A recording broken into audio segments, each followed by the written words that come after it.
Alrighty, welcome back everybody. Appreciate you joining us here tonight. This is Gambler Motorsports Topside Tuesday here, and of course you guys know what that is. We're going to actually start with the Wingless Warrior division. After that, we're going to go to the 410s, and then we'll have a NASCAR pickup truck series starting on the asphalt here tonight. But let's go ahead and keep our eyes on the Wingless Warrior division here. Let's go ahead and think about what happened last week. Steven Spies came out with a win there, with Randy Shreves coming in second and Jack Hitt in third. That was, of course, racing in the midgets. These guys are at Volusia Speedway here today, the fastest half mile in the world. It's a favorite stop in both the World of Outlaw and the Super Dirt Car Series calendars, as well as home to the annual Powell Memorial for late models and the Ironman 100 for the V8 Thunder stocks.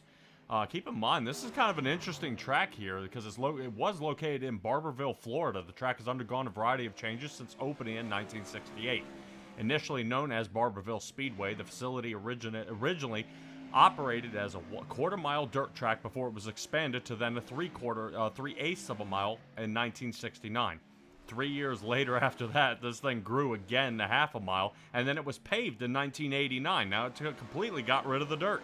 But the track operated as a paved oval, hosting the NASCAR Xfinity Series before it was converted back to dirt in 1997. Apparently, they found it worked much better being that way. Dirt or pavement, quarter, three-eighths, or a half mile. It's been really for the last 5 decades, has a whole lot of racers there. Steve Grissom, Kenny Wallace, Don Schatz, and Brett Herm there has really been able to have their opportunity to be here at Volusia Speedway. Let's take a look at what we got coming up here so far at Volusia Speedway. Like I said, this thing will be just shy of that half-mile mark. Wingless 360s for 30 laps, 410 division for 30 laps, and that pickup series will actually be at Charlotte this week, 450 laps here.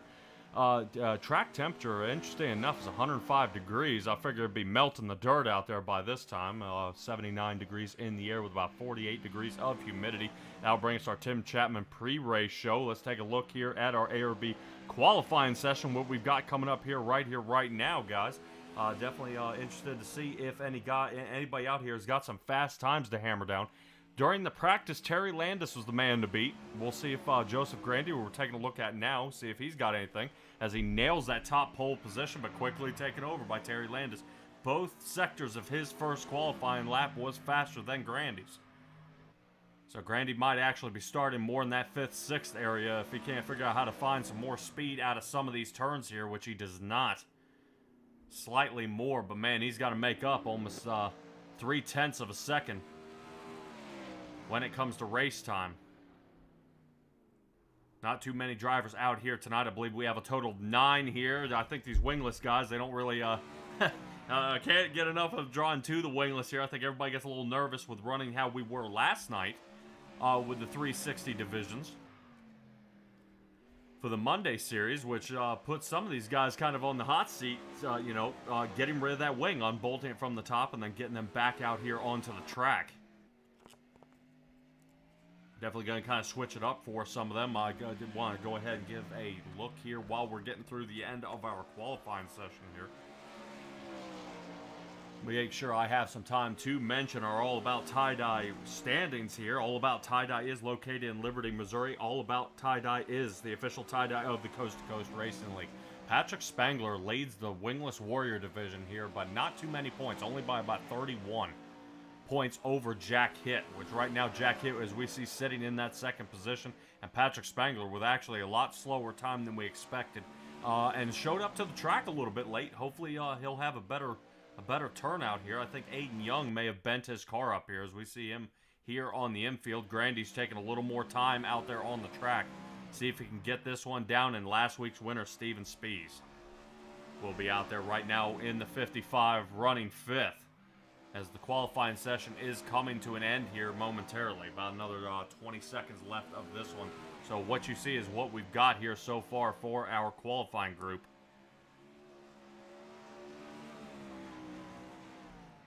Out onto the track, which of course then will rotate us to our first heat, and we'll get to that momentarily.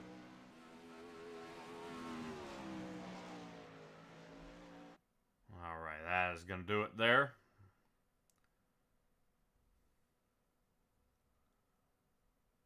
Let's go ahead and take a look at who we got starting for Heat 1. Heat 1, of course, brought to you by Langton Mechanical.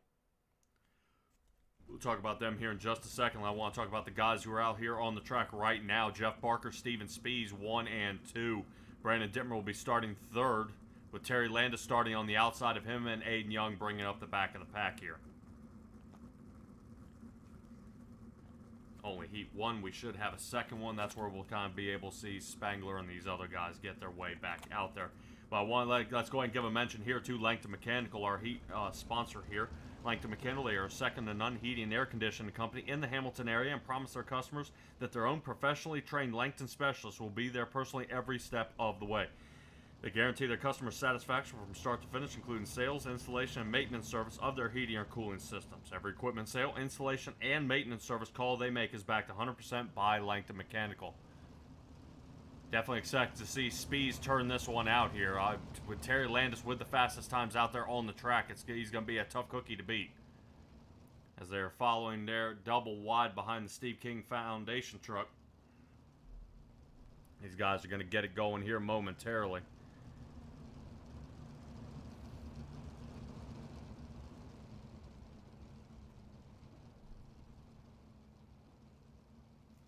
Definitely looking good out there on the track here so far. We'll make sure you guys, if you think about coming to the Coast to Coast Racing League, obviously we got plenty of room out here for this wingless division and for the upcoming season, for the winter season. Guys, join us C2CRL.com. If you're looking for other racers that enjoy racing without all the drama and name calling them normal iRacing, come out and join the Cool Ray Coast to Coast Racing League. They've got 16 divisions, 7 days a week, and currently broadcasting at least 12 of those. So the members know that they're part of something bigger than just on-track experience. Go to C2CRL.com where the cars are virtual and the racing's real. Racing's underway as we speak.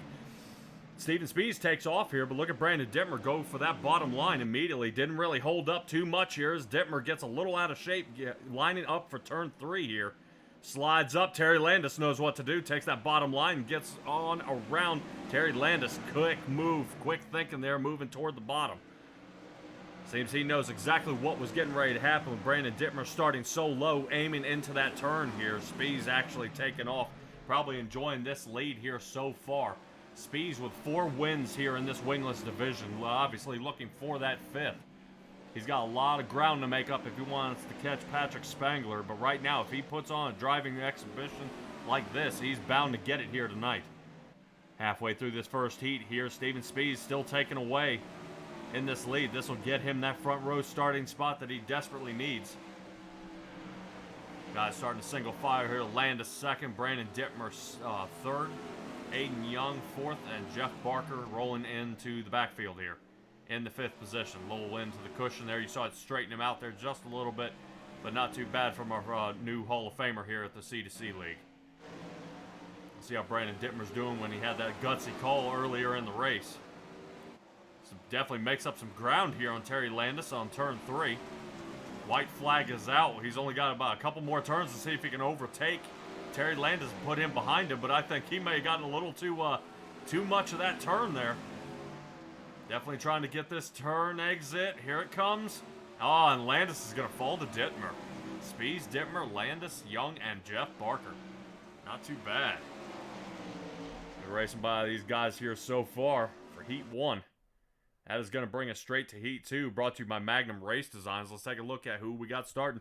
Like I said, kind of a small field here tonight, guys. If you guys are looking to kind of line it up for the wingless division, we'll see if they're going to broadcast it next year. We got to get more people turning out here to see if somebody can stop Patrick Spangler from this roll he's been on.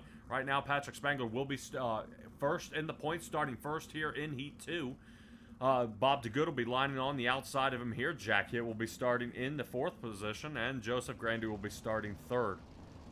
Now, a couple of our viewers out there always like Grandy's paint job out there. Definitely can't miss him for sure. That's kind of how I would say it. Definitely can't miss that 518 machine.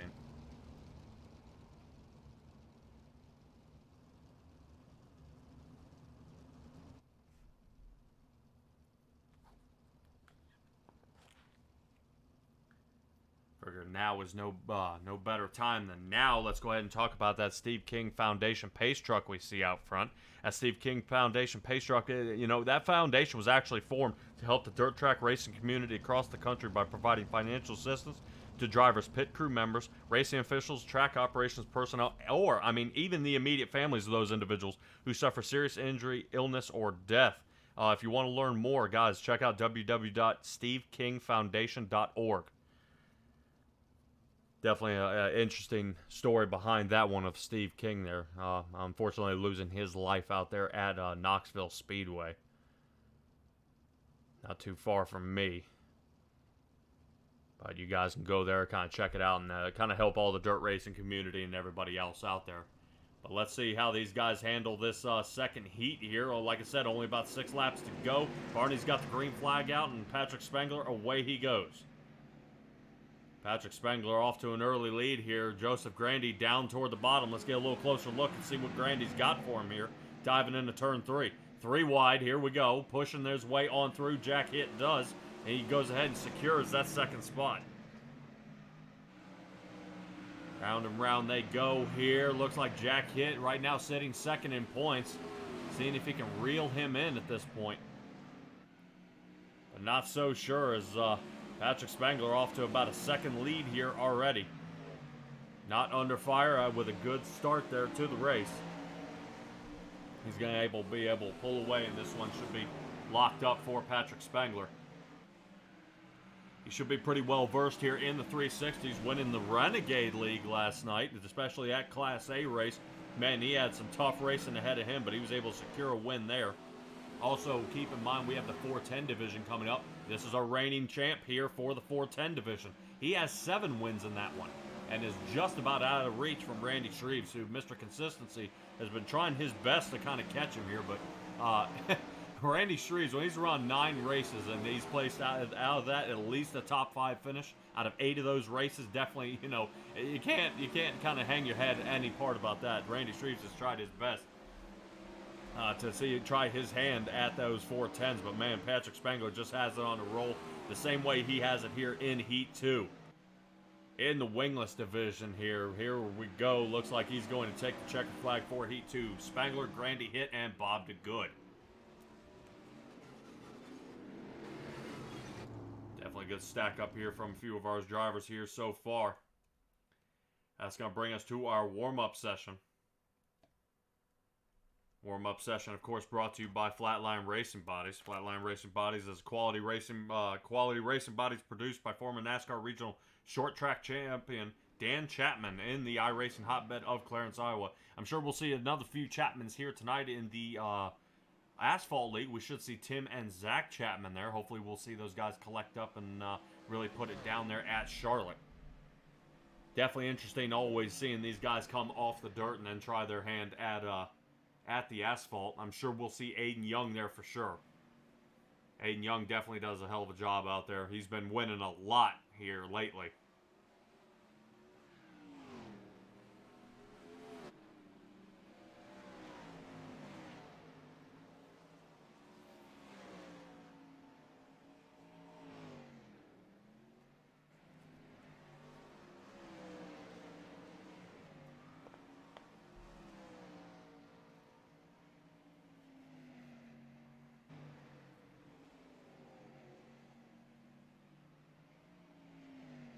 Just going to take a few moments here, kind of take the scenic route, taking a look around Volusia Speedway.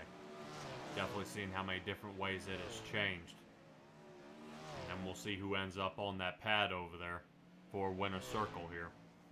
As they take a trip down Cool Ray Heating and Air Conditioning Victory Lane, we'll have a chat with our winner right now in the warm-up. Aiden Young's our fastest guy out there. Joseph Grandy second. Terry Landis actually hanging out in that third spot. Wonder if anybody can unseat Terry Landis here at Volusia Speedway. Definitely seemed to be his favorite coming out here. He had the most laps actually turned during practice. So he's put a lot of time down and improved his game here. But with the feature being next, he's really got to bring his A game coming into this one.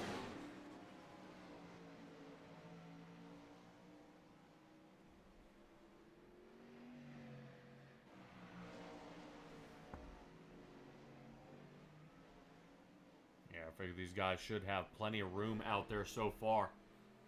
Seeing that cushion's, you know, got plenty up there toward the top, so it shouldn't wear away too bad here. 30 laps, it might start getting around that 22 mark And then you'll see these guys really kind of sliding around, hopefully trying their best to see if they can find just that little more grip. I wouldn't think that we're going to have any issues kind of down the front or backstretch with it mounting up near the wall, but it's definitely possible with seeing the Brandon Dittmer line we saw him running earlier, as our warm-up is coming to a close here.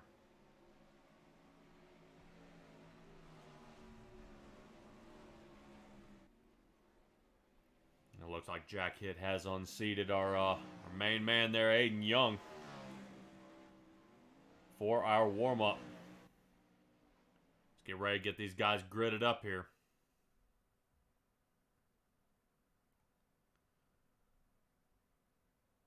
Man, oh man, oh man. All right, let's go ahead and take a look at it. Steven Speed starting in the front row with Patrick Spangler on the next to him.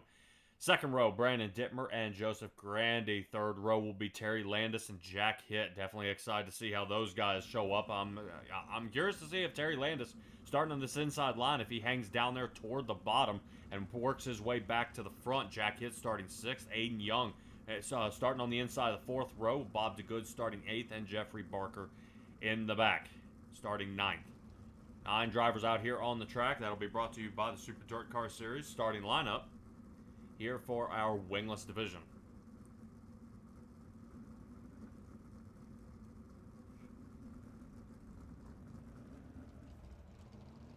Taking a look at it here, Steven Spees. Like I said, winner last week. Unfortunately, Patrick Spangler wasn't able to pull out the win that time. So actually, Spees in this wingless division has more wins than anybody else at this point. If he wins here tonight, he will actually be tied with the combination of Patrick Spangler, Joseph Grandy, and Brennan Lacey for wins here. The 3 of those guys combined have 5. Spees gets it here tonight. That should go ahead and work him into a solid area.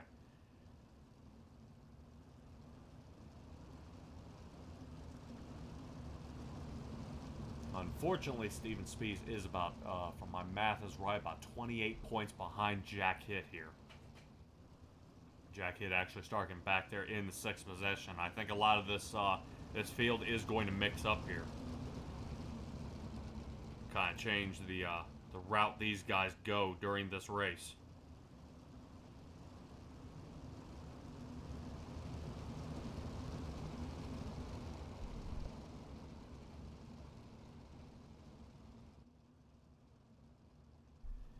Alrighty, as the Steve King Foundation truck is ducking on off, Patrick Spangler and Steven Spees here toward the front, and away they go. Green flag is out. Spees down toward the bottom, see if he can slide up in front of Patrick Spangler and stop him from riding that cushion to get that speed he always gets.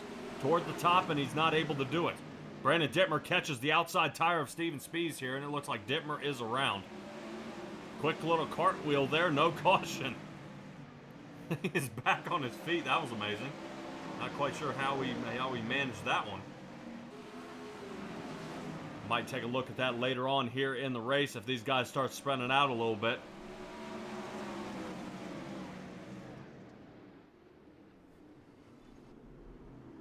Oh man, I don't know about you guys. Did you see Patrick Spangler up on 2 wheels on that one? Now we're under yellow.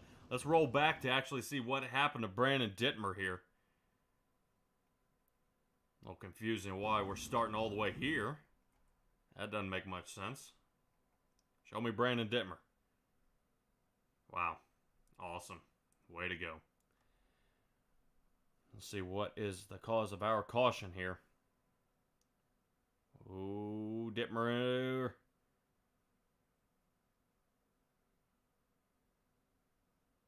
Yep, just a little too much in the cushion there from Dittmer. And we actually rotate up here to Patrick Spangler almost on the same turn here. Watch the right front of his, the side of his car here. Man, look out. That was pretty cool. All right, let's go ahead and get us back live here because I'm sure that pace truck wants to duck on off here pretty soon.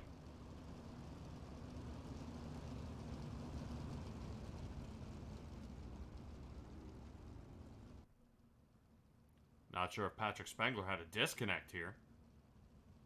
Oh, there he is.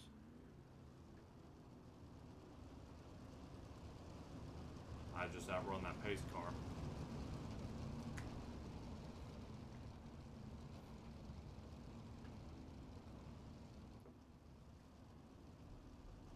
Take a peek here as the pace truck lights are off. Excellent. These guys are starting too wide. I always get nervous they're going to start only single file. I kind of don't really like that. They get single file, it kind of lets everybody spread out. No battles really actually happen. When these guys get side by side, you know, people like Joseph Grandy gets another chance to fight his way toward the front. Seeing Brandon Dittmer actually starting back 6 more positions from where he started. Definitely not where he wants to be here. We gotta take a peek here of how these guys have kind of switched up here on the track. Dittmer trying to see if he's got anything for us here, but man, I don't know what happened to Patrick Spangler, but he fell way off during that restart. Definitely a nasty start here for Patrick Spangler. Now he will be in the back. I don't know if Patrick Spangler's having some mechanical issues here. A little spin out here, and now he's all the way in the back. Final spot, 5 seconds off the lead. He's going to have to do something, but I don't count him out just yet.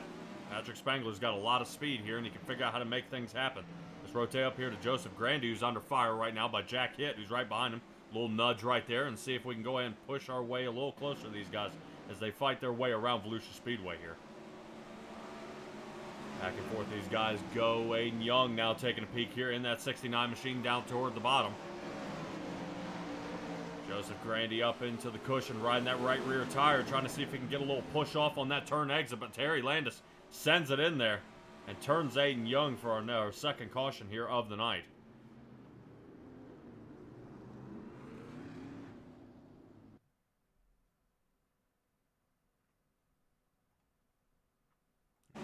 Speed up here a little bit. Yeah, you just see, boy, he just gets a heck of a run trying to sling it into this turn, and the two of them just get caught up. What I'd like to do is actually take a roll back here and see actually what happened to Patrick Spangler. And why he kind of did what he did here. He got going and then all of a sudden, like something happened. Yeah, I'm not quite sure. Let me see if we can roll it back here just a little bit and see if...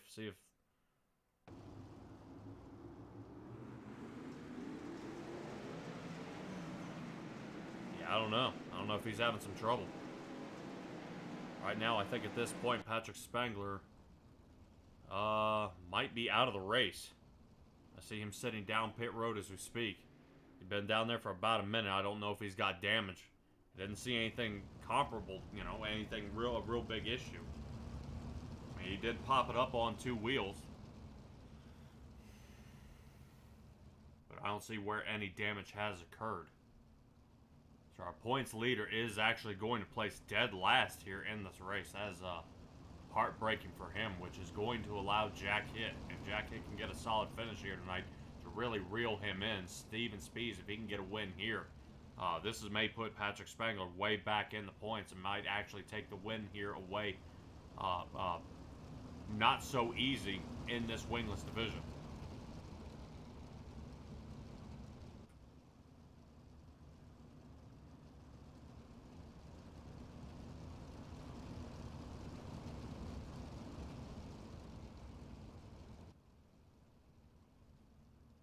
Interesting to see Spees kind of hanging back so far from that pace truck. I figure he'd be up on him, but man, he definitely gets that running start and able to break away from Joseph Grandy. Definitely fighting here toward the back. It looks like Bob DeGood got the worst of it here. Bob DeGood falls back now. Aiden Young trying to see if he can find that room back again. Terry Landis sending it once again back into that turn. Aiden Young seemed already enough of that. Terry Landis back into the turn, down on toward the bottom. And Aiden Young trying to see if he's got anything for him toward the top. Terry Landis moves his way toward... You see how early Terry Landis is actually turning. He's actually kind of drifting it way before the turn. Some of these guys are a lot more straight. But as I say that, it looks like we got Jeff Barker into the wall here. Almost sent it over the fence. And is that going to bring out our third caution now? Take a look at it here from Jeff Barker. Yeah, oh yeah. Definitely kind of started humping up right there before the turn and caught him. Starts bouncing, I guess, like a basketball here. Maybe we can get a ride along with that one. What do you say? Let's see if we can get a ride along.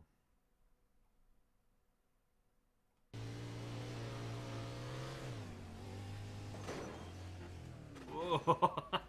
Whoa. And back on his tires. You wouldn't think that.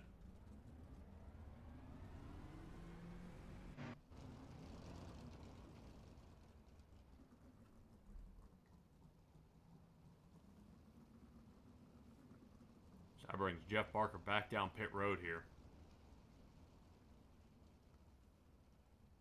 Quick little repair and back out on the track. Speed's still leading this race here, guys. I don't know if anything out there in the chat. Hey, finally somebody out there in the chat. All right.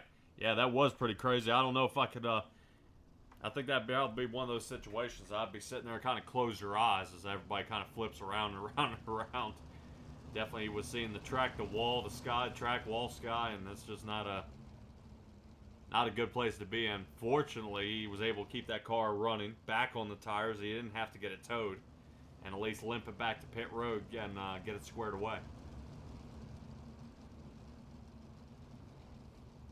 I would be interested to see if it still puts Jeff Barker actually behind Patrick Spangler. I thought Spangler was back by a couple laps here, but apparently not. Patrick Spangler is going to retain an 8th place spot at this point, so he still might have a fighting chance here to see if he can at least get a podium position here tonight. Definitely a lot different what he tells us from the Renegade division. He just has no downforce with these wingless 360s. But once again, check out Jack Hitt trying to see if he can already post that slider right off the restart here. Terry Landis down toward the bottom on the inside of Brandon Dittmer. Terry Landis seeming to drag that drift on through, but let's keep on Grandy. He looks like he's starting to make a move for the lead. Separation now starting to happen with Spees. Might have had a really crummy turn between 3 and 4, which has now allowed Grandy to start falling back, allowing Spees to pull his way back toward the front. Jack Hitt on the outside of Terry Landis as Landis is staying toward the bottom. Hopefully out of trouble, nobody in front of him. And Terry Landis sitting in 3rd at this point, looking pretty good. Terry Landis right now our 9th place points leader, and we got another guy cartwheeling. I think Brandon Dittmer might be into the wall here.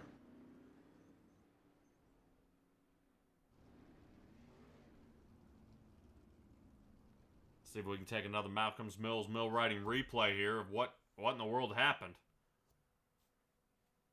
Oh. Yeah, kind of once those tires start picking up on the left side, you don't want to keep turning left. That'll just flip it. Oh, one more bounce and over the wall. Nice. Nice. Let's see if we can take another shot at angle of this. See if I can get something kind of behind him here. Kind of see. See how he started cranking to left. He got nervous.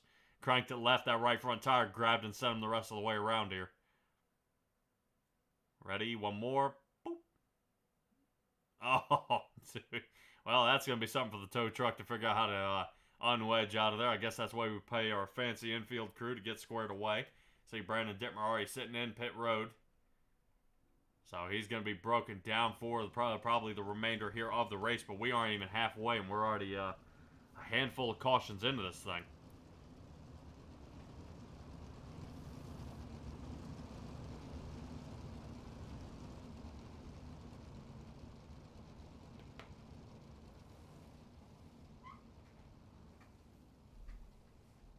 Appreciate you guys joining us here at the Coast to Coast Racing League. Go to c2crl.com. We got all sorts of things out there that let you guys know what they also, what they have. I mean, they got a racing school there. We got different types of racing.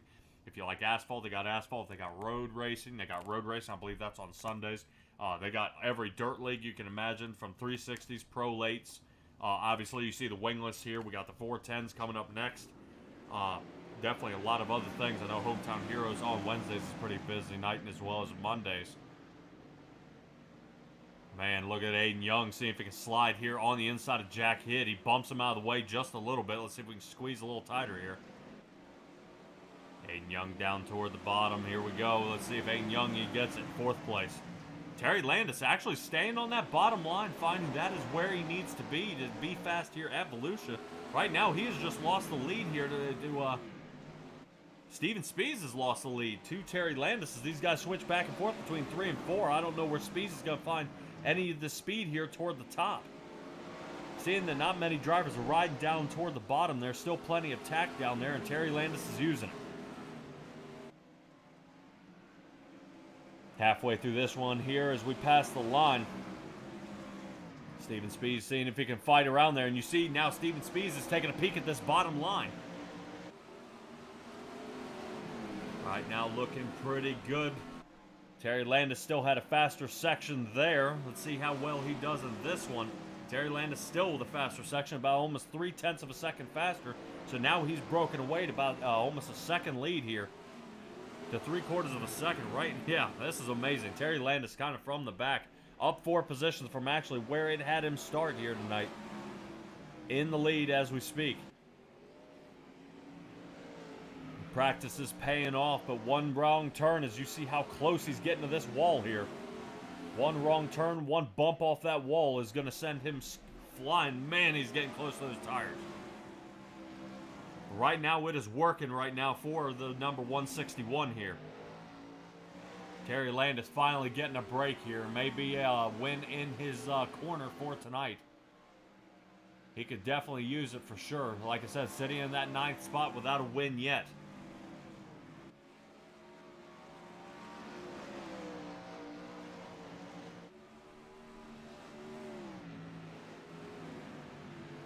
Steven Spees kind of seeing this one walk away from him. He's starting to kind of gain on him just a hair here. Not too much. He was a little faster between 1 and 2 last lap. But not very long. Looks like Terry Landis is now watching Steven Spees and Aiden Young fight it out here for another podium position, higher and lower. Spees right now holding on to 2nd. Aiden Young running in the Landis line down toward the bottom. So Landis isn't going to be real happy about that because that's just going to start slicking up the bottom here. And now he may run out of lane. Spees has plenty of cushion here toward the top, but I just don't know if there is enough time. Remember I said it was going to slick up about that 22 mark. You see the center of the track is about as slick as it can get. Here for the wingless division. Aiden Young on the bottom. Patrick Spangler has now battled his way back into 4th. A lot of your top line runners not really used to running there toward the bottom as close as Landis has been running. Boy, this is looking pretty good for Terry Landis here in the front. Right now, part of that kart racing team. I'm sure they're going to be happy about having one of their guys bring home a win here tonight.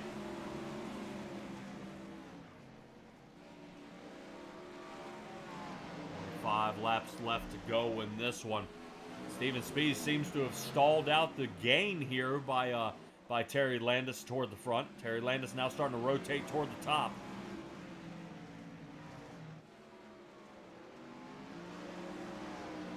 Here we go. And yeah, you can definitely starting to see. So that comfortable Landis line that held him about a 1.2 second lead has now been chopped in half in a matter of 3 laps. Speeds now his time to strike half a second behind and catching up very, very quickly. If he can keep this up, he should be able to catch him here, but he's only got to have about a lap to do it. Steven Spees trying to find more speed out there on the track. Does he have anything for him, especially on this turn exit here? Only about 3 laps left to go in this one. Spees back down toward the bottom. Getting a mask full of dirt right behind him. 161, Terry Landis starting to hold it to the floor here a little bit. You see him starting to send it a little bit harder. Seeing if he can find anything left down on that bottom line. White flag next time by. Spees seeing if he can reel him in here. Still half a second gap between these two, and I think it might be the end here. Unless Landis makes a mistake, and that's kind of where it was, right there. Steven Spees has now reeled him in. White flag is out. Spees sending it on the inside. Almost caught him right there. Almost quick little bump. Steven Spees checks up. Last turn to make it happen here, and I think Steven Spees is not going to have it. Landis sends it in too hard. Turn exit. Here it comes. Got it. Oh! Spees got him by 7 thousandths of a second. Oh my God. Steven Spees got him by 7 thousandths of a second. Holy cow, that was close. What an awesome run here by these guys. Let's take a look at those results. Holy cow, what an excellent run. That was so close.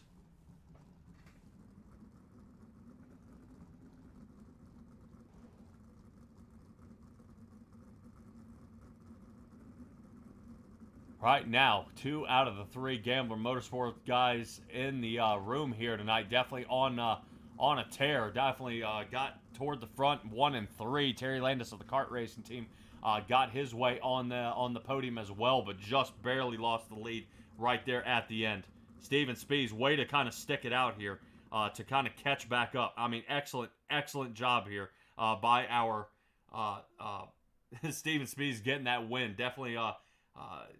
Didn't expect that one. I thought it was going to be pretty close, but that was a lot closer than I thought it was going to be. Definitely good work by these guys out here on the track. See if we can find Aiden Young here.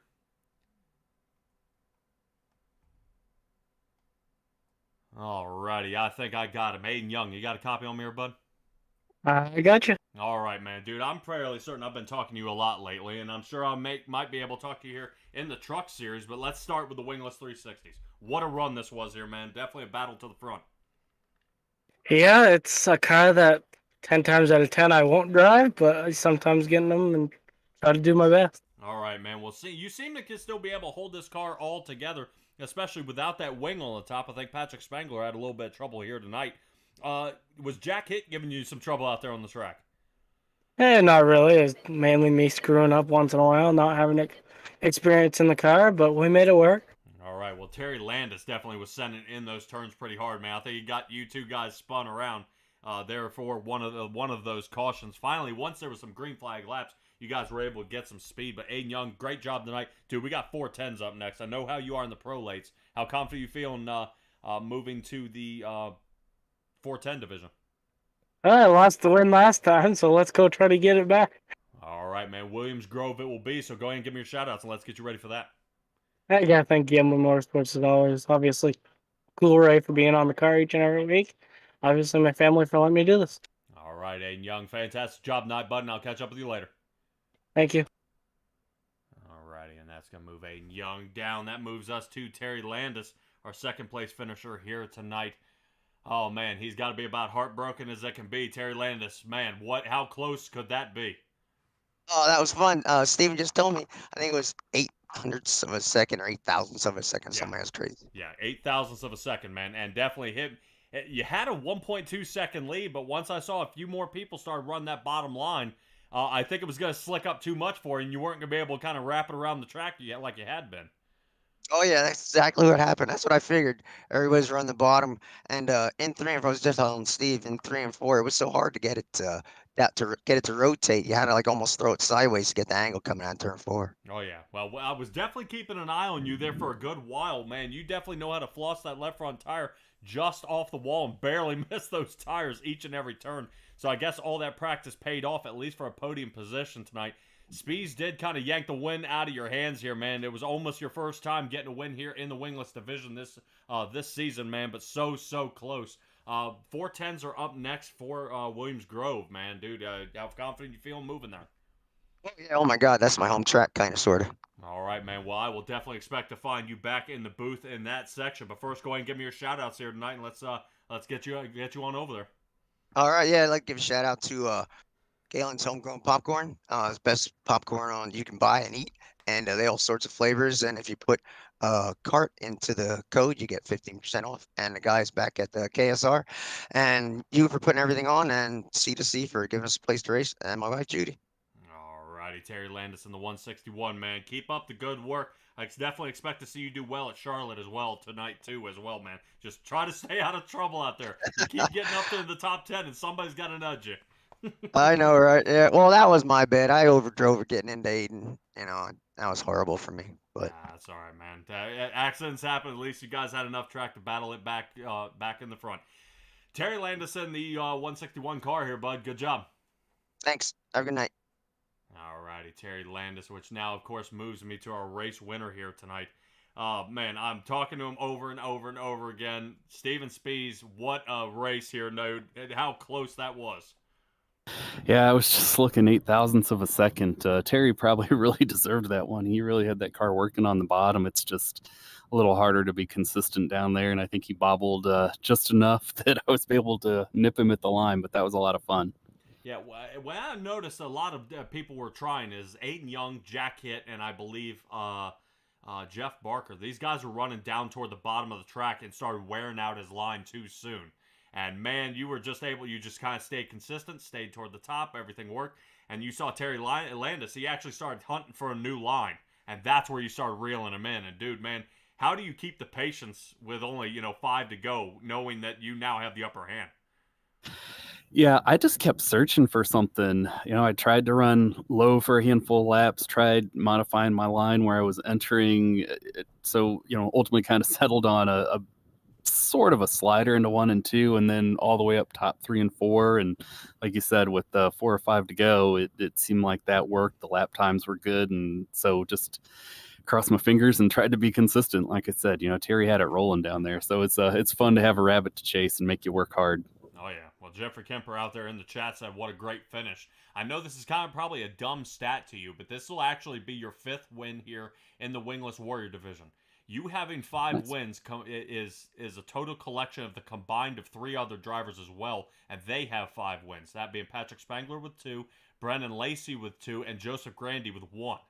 So out of the 10 races, you've got 5 of them. So what a wild run it was here at Volusia, man. But 410s are up next. Man, I know you're kind of wishy-washy. We're going to see you in there? I'll go see what the team's doing, and I may hang in and run 410s tonight. We'll see in a minute. Boy, that's what I like to hear. All right, Steven Spies, well, go ahead and give me your shout-outs here, bud. Let's get you switched on over there then. Yep, we always say thanks to the Gambler teammates, thanks to Cool Ray. Everything that Cool Ray does for all these leagues is much appreciated. So anybody in their multiple regions that they support, go use them and have them take care of your heating and cooling needs. I'd like to shout out Midwest Turbo and Performance, mtpturbo.com. Anybody that's into going fast in straight lines, EFI systems, superchargers, et cetera, and then, I always like to thank the folks that watch and tune in and comment and follow us and all those good things. Thanks for spending your time with us. All righty, Steven Spies in the 55. Started in 5th in the 1 heat, man, but definitely turned it around here. Great job tonight, bud, and I'll catch up with you later. Sounds good. Thanks. All right, everybody, Steven Spies getting it done here tonight. That is going to move us to our commercial here as we switch over to Williams Grove to find those 410s out there running. They'll be starting momentarily, but we'll be right back after these commercials.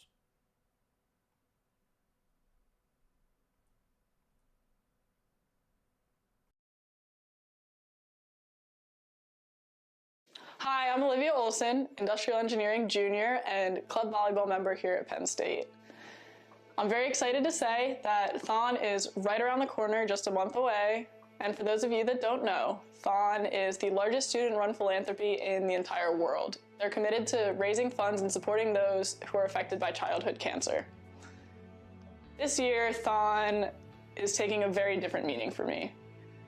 Last March, just as the weather was getting ready to turn, we were all super excited to go play some more outdoor volleyball. One of my best buddies, Jesse King, went home for a routine checkup.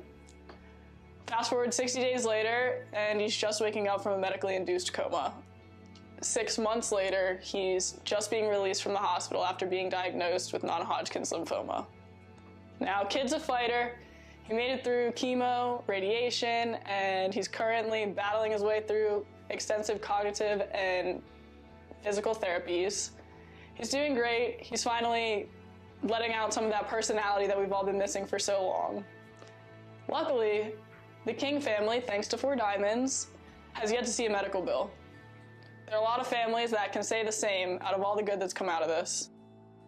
So if you would like to join me and Club Volleyball in the fight against childhood cancer, please click the link to donate.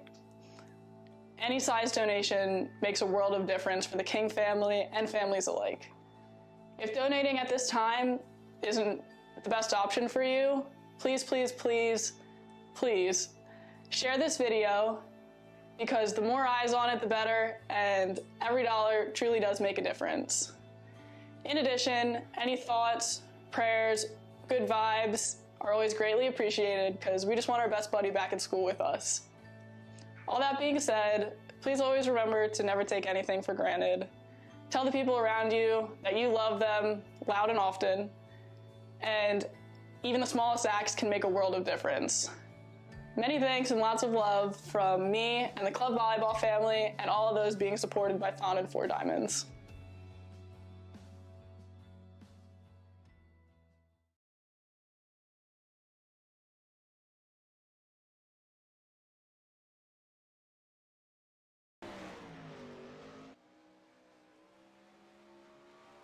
Alrighty, and we are back here just a little early. I know some of these guys out here definitely want to get qualifying underway. They are in no shape to kind of continue waiting on us. They want to go ahead and get it going as we speak. Let's go ahead and take a look at some of our top times here at Williams Grove Speedway. Get this underway here in just a second, man. They're definitely outrunning me at this point.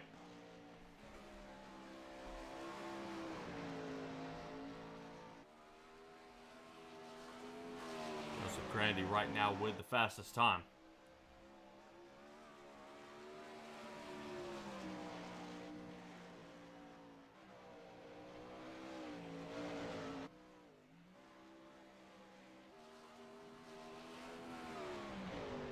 Last time I was here at Williams Grove, I was with Marty's at Cal, and I think we saw a couple drivers actually send their car through the bridge. Jeffrey Kemper might have been one of them, if I remember right. But what a wild race that was. Brian Dickens right now holding that first spot line.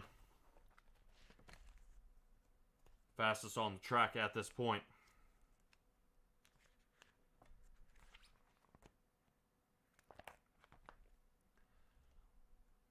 Alright, as qualifying looks like it's getting ready to wrap up here in just a second. Let's see if we can find anybody else out there on the track. Looks like Brandon Dittmer's finally sending it around the track here at this point. This qualifying session brought to you by the ABR Setup Shop, with more than 7 years of iRacing experience and 3-time iRacing World Outlaw Sprint Car Series World Champion. Alex Bergeron is your coach and your setup builder for iRacing.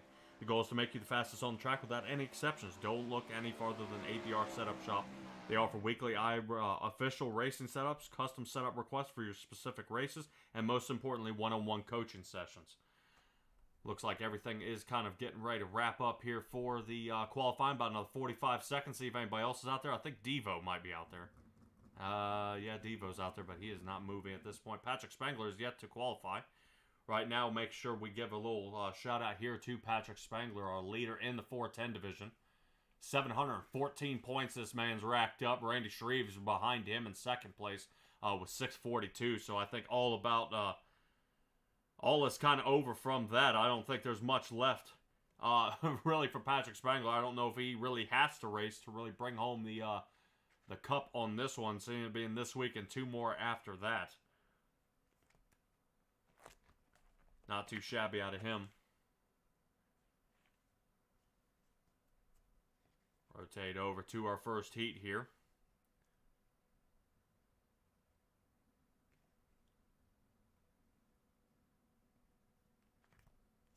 Let's see if anybody's getting there on the track. There we go. We got a few guys out there on the track. Starting first, Jeff Barker, Jack Clevenger. We saw Jack Clevenger do a hell of a job yesterday, seeming to do just fine here tonight. Starting in second, Joseph Grandy will actually be in that third position. Brian Dickens fourth. Terry Landis will actually be starting in the fifth. And Aiden Young will be sixth, starting out our first heat warm-up here. Definitely see what we got here. Of course, brought to you by Langton Mechanical for our first heat. These guys will be underway here momentarily.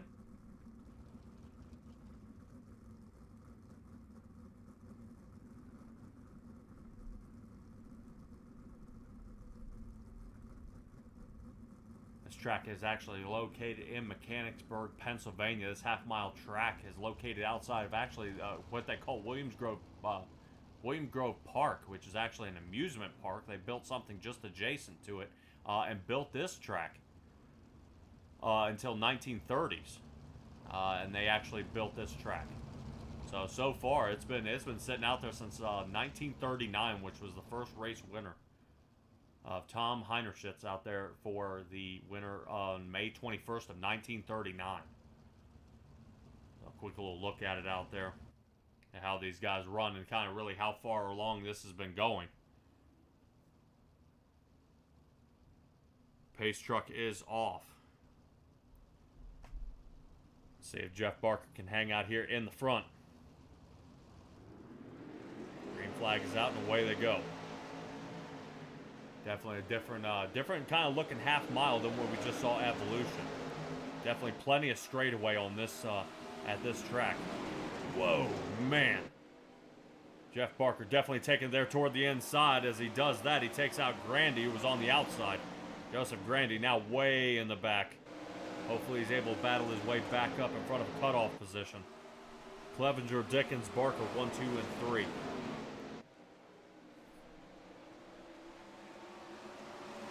Looks like Aiden Young is not satisfied with the 4th spot. See if he's going to try to put it. Oh, man. Jeff Barker cuts up in front of Aiden Young. Aiden Young straightens it out during the turn and reevaluates.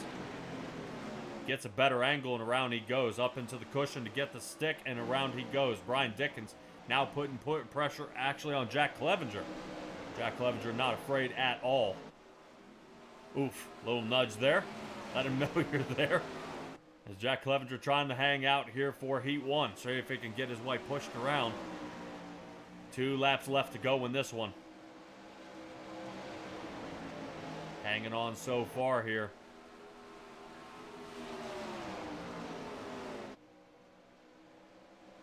Ooh, man. Brian Dickens looking here toward the inside. Not quite enough.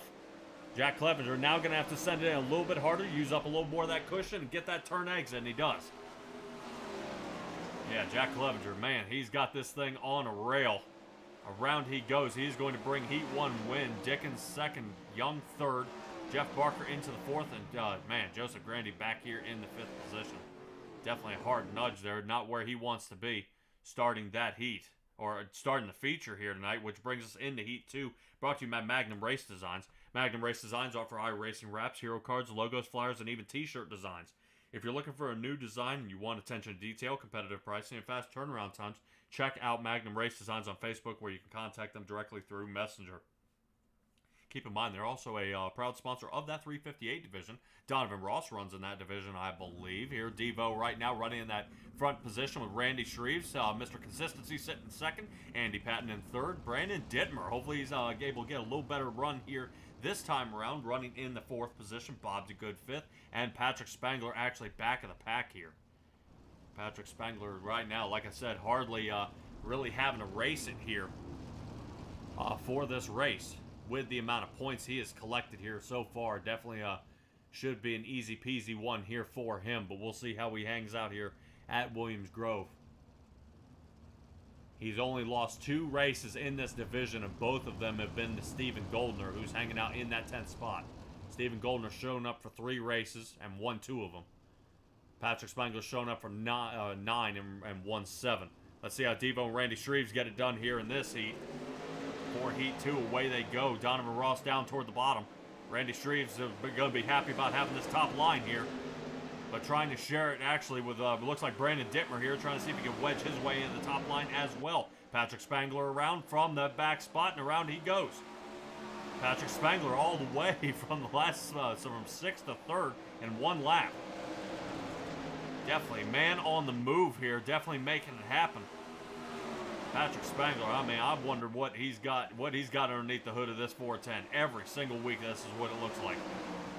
At 39, he puts it wherever he wants it to go. A little higher into the cushion than most everybody else, and then it looks like Brandon Dittmer's thinking the same thing. Pushing Randy Shreves down toward the bottom right now. Here are our points leaders. Sitting right now, 2nd and 3rd. Patrick Spangler battling out as Brandon Dittmer gains the lead here for Heat 2. Oh, Patrick Spangler catches the right rear tire. That's going to buck him and start him in the back of the feature. Not where he wants to be. Let's rotate back up to Randy Shreves, see if Randy Shreves can run him down now that he's not side by side here with Patrick Spangler.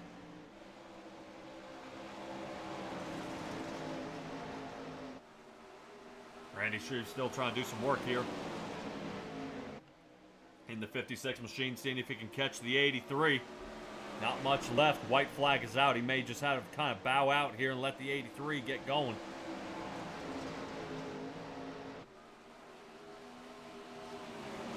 Round 3 and 4, and this will kind of wrap up our race here as we see him kind of coming to the line. Wow. Definitely not how I saw that one going. Dittmer, Shreves, Donovan Ross comes 3rd. Andy Patton 4th. Bob DeGood 5th. And Patrick Spangler in 6th.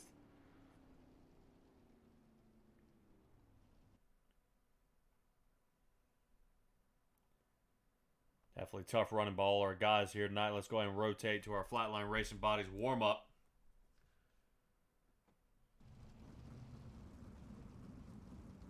See if any of these guys can kind of, to me, calm this one down a little bit. This is definitely, these guys trying to push around here, making something happen. Not really having much luck out there, especially Patrick Spangler on that one. I'm sure he's not happy at all about what just happened in that running. But now would be a good time to go ahead and mention our C2C Speed Shop Driver of the Week. C2C, this is where the iRacing meets real racing. There's much to see, so check out the neat apparel and gifts at the Coast to Coast Racing League and our partners. Go to c2crl.com for more information. Driver of the Week gets one of the mugs for being Driver of the Week, and you actually see him out here on the track here tonight. Joseph Grandy is actually our Week 9 Driver of the Week. I know we did have that one skip week there because of the Dirt Track Bank World Final, but Joseph Grandy actually on Week 9 for the Coast to Coast 358 division. Started P15 and actually came all the way to P6, passing 9 cars. And then that same week, he started in the Rebels race on the Monday night. Started 14th and got past 8, getting all the way up to P6. So not too shabby. He's got a history of passing a lot of cars. Definitely, I think he'll have a heck of a shot here tonight, passing a bunch of cars, seeing the guy almost nudged out of it. Boy, that almost looks exactly what just happened in the earlier. Hopefully we kind of see this slow down a little bit. Now, right now, Joseph Grandy sitting 5th in the points.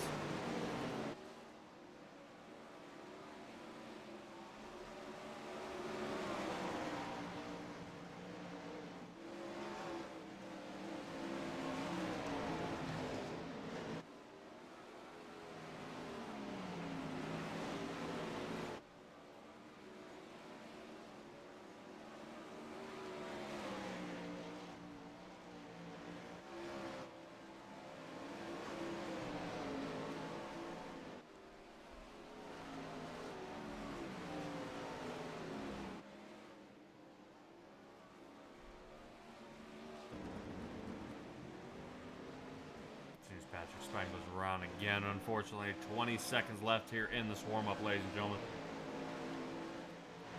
And we will get to our starting warm-up of the 410 division.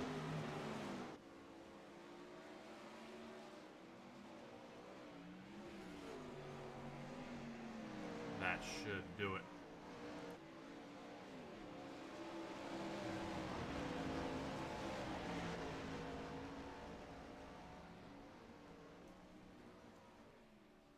Go ahead and get right to our starting grid, brought to you by the Super Dirt Car Series, the Northeast Premier Series showcasing the big block modifieds, premier drivers from Florida to Canada. The Super Dirt Car Series visits some of the most exciting dirt tracks in front of the biggest crowds. The ground-pounding, earth-shattering, window-rattling beasts of the Northeast. It's the Super Dirt Car Series. Starting out in the front row, Jack Clevenger and Brandon Dittmer, 1 and 2. That, of course, bringing Brian Dickens, 3, with Randy Shreve starting in 4th on the outside row.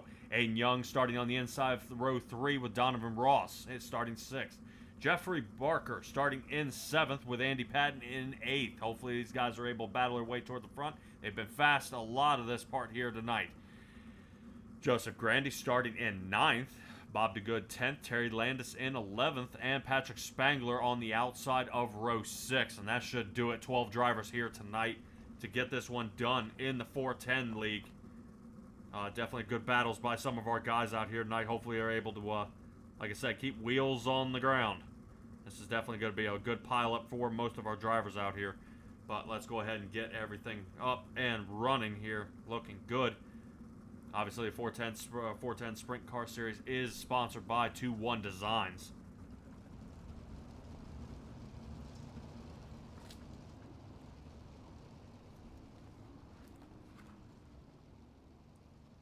We'll make sure we give a shout out there to 2-1 Designs. I know we don't talk about them much. 2-1 Designs makes wrap for all dirt racing needs. In addition, they also do 1/18th scale RC wraps. They appreciate everyone's support and those who have put their trust in us and the wraps and paints. Check them out on Facebook at 2-1 iRacing Designs. So that is the number 2, the number 1 iRacing Designs. That's where you'll be able to find out 2-1 Designs out there for a paint scheme or anything that you're like that you may be looking for. Brandon Dittmer and Clevenger. This is I gotta admit, from the outside looking in, this is not exactly the front row I thought I would be seeing here tonight. But hey, I love to see it, especially when we're switching it up here tonight. Let's go ahead and get it done. Brandon Dittmer and Jack Clevenger starting in the front. Let's see if that outside row starts to hold. I think somebody who's got to have something show here so far is going to be Spangler, who's starting in the back. Somebody dialing toward the back here, not looking good. Joseph Grandy gets a huge shot there. Not happy about that. Clevenger already filed back to the 3rd position. No caution. Devo working there on the outside. You definitely see that middle of the turn work for him. So he's straightened out, fired through. Turn exit cost him here. Devo down toward the top. Grandy gets in the back of a driver here. Not good. Grandy having a heck of a time here. Got obviously a whole lot of cars in front of him. Andy Patton is like he got into. And Grandy trying to find a hole here to see if he can get through. No can do as Grandy's going to be held toward the top by Patrick Spangler, flossing it down toward the bottom here. Patrick Spangler gets the door shut on him here by Andy Patton. 513 machine to Jeff Barker right there. Oh, man. Catches Patrick Spangler, a points leader here. Definitely caught him mixed up here. And let's see Brian Dickens. Brian Dickens actually almost started to put pressure there on Jack Clevenger, but looks like Clevenger may have scurried away here and ended up getting a piece out in front of Brian Dickens there. So now he's able to get away. Devo falls back down to the 6th position. That is exactly where he started this race, so he's still got a lot of work to do. But a battle here for 2nd place. Randy Shreves. Topside as Aiden Young is now battling toward the bottom. Randy Shreves seeing if he got anything for him, but it looks like that bottom line is seeming to hold in at this point until it slicks up. I think it's going to go away. Brandon Dittmer knows to stay toward the top as this turn exit he just can't get away from. Brandon Dittmer way up into the cushion here, and I know I've seen Dittmer kind of turn it around a couple times here, getting that high into the turns. He's got to be careful. Landis not having as much luck as he did last race. Seems he may be in a couple tie-ups here. As we see, he's kind of bumbling around here back in the 12th position. Bob DeGood right in front of him for the 11th. So a lot of battles going on around here, figuring out where everybody's going to be. And if anybody's going to get past or caught up here, Aiden Young toward the bottom. Let's see if that inside line's going to pull. And it is. Right now, Aiden Young gets it done. Bottom line holding at this point. Aiden Young had the lead there for just a moment. But now Brandon Dittmer's got the line. So that seems 3 and 4. Aiden Young has it, and that's going to be perfect if he wants to win it. Brandon Dittmer getting up into the works here. Definitely having some trouble. We're under caution. I think Jeffrey Barker might have been it here. Yeah, we got a couple cars around. Here's Jack Clevenger. Seems to be one of the ones. Started up on the pole back here in 9th, tangled up. Let's go to our Malcolm Mills mill riding replay here. From the top, Grandy, 4 wide. Oh, man. Grandy kind of straightens it out here, puts the pinch here on the 78. Oh, wow. Wow, that's definitely not what I expected to see. Let's take another look at that. Take a look. Grandy gets into the wall here just a hair. He tries to straighten it out, and there looks like a bump. And then all of a sudden, it starts collecting cars. Patrick Spangler, fortunately, out of the way of all that, or as you see, he's sliding around. Brian Dick is the 122. The front of his car comes off the ground. 78 sliding sideways to Jack Clevenger. I think Jeff Barker's the one who got the most damage here. Definitely a mix-up, mash to pieces for him.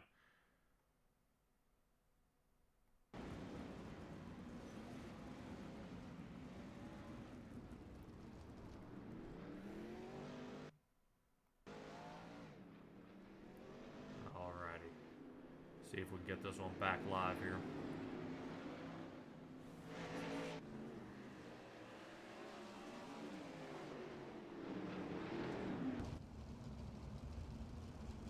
There we go. All right. Seems Aiden Young held out the lead here. He's able to fight his way back toward the front. Only a third of the way through this run here.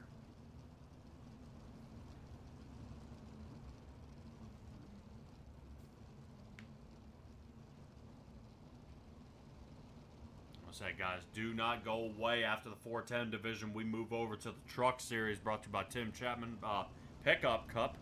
That will be running there. Actually, Charlotte, 50 laps. That should be a pretty bang-up race. Definitely expect to see a lot of fast drivers on that track.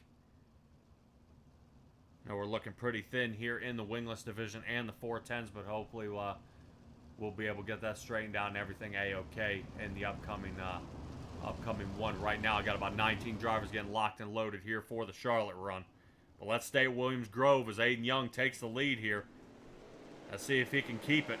Great restart here by the 69 machine toward the front. Brandon Dittmer way up high. Definitely taking a different line. And you see two grooves are kind of forming here on this track. Looking from the top, you see where it's slick up top, and then right kind of in the middle, there isn't. Some guys definitely picking and choosing some lanes here. But Aiden Young out to about a quarter of a second lead, not too far ahead. Patrick Spangler now has fought his way into fourth. But he's still got Devo to get around here. You see he's fighting around Devo, who's staying toward the top. Donovan Ross using that turn exit there, and he's got to be careful as you see him kind of almost ricocheting off the wall here. Coming out of 4. Down the back chute they go, around they go, and Patrick Spangler capitalizes here. Fourth position, he's going for a 2-for-1. See if he can slide job Randy Shreves here. Oh, Randy Shreves gets, oh man. Devo all over the place, gets into Randy Shreves. Randy Shreves takes the hit, and Rick sends the force right back to him, sending Devo back up the track. Randy Shreves looking just a little bit slower than the two guys behind him here. Might be kind of that middle ground where the track isn't quite to his liking, and it either needs to be tacky or slick. There is neither one right now as we got our pile up.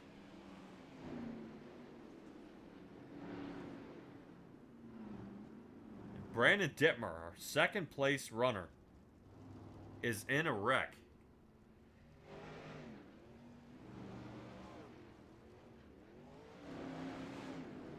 See if we can roll that back and see what happens here.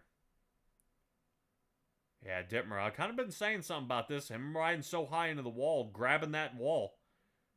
Bucks around, catches him right here, and then just turns into a roadblock. Patrick Spangler gets it. Devo gets it. Randy Shreves sliding through. Let's see if Grandy survived. Looked like Grandy might have caught it. Hopefully no steering damage to the 518. Grandy right now hanging out in the 4th spot.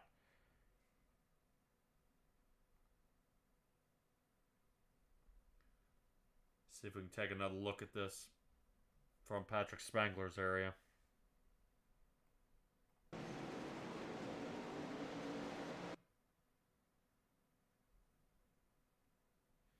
From the top, rolls up into Devo. Randy Shreves slides through.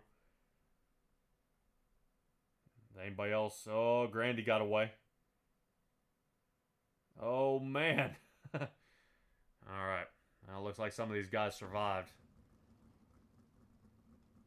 They're able to get their way back to the front. Hopefully good luck continues for some of these guys. Aiden Young right now still holding that lead in the front. As he's going to go probably another lap here behind that Steve King Foundation truck. Steve King Foundation also offers tribute giving. Dedicate a gift through giving, honor a loved one, recognize someone special, or celebrate a milestone by donating in the name while supporting the dirt racing community during times of need. They will notify the honoree of your generous gift. Aiden Young still here in the front. Looks like pace truck lights are still on here.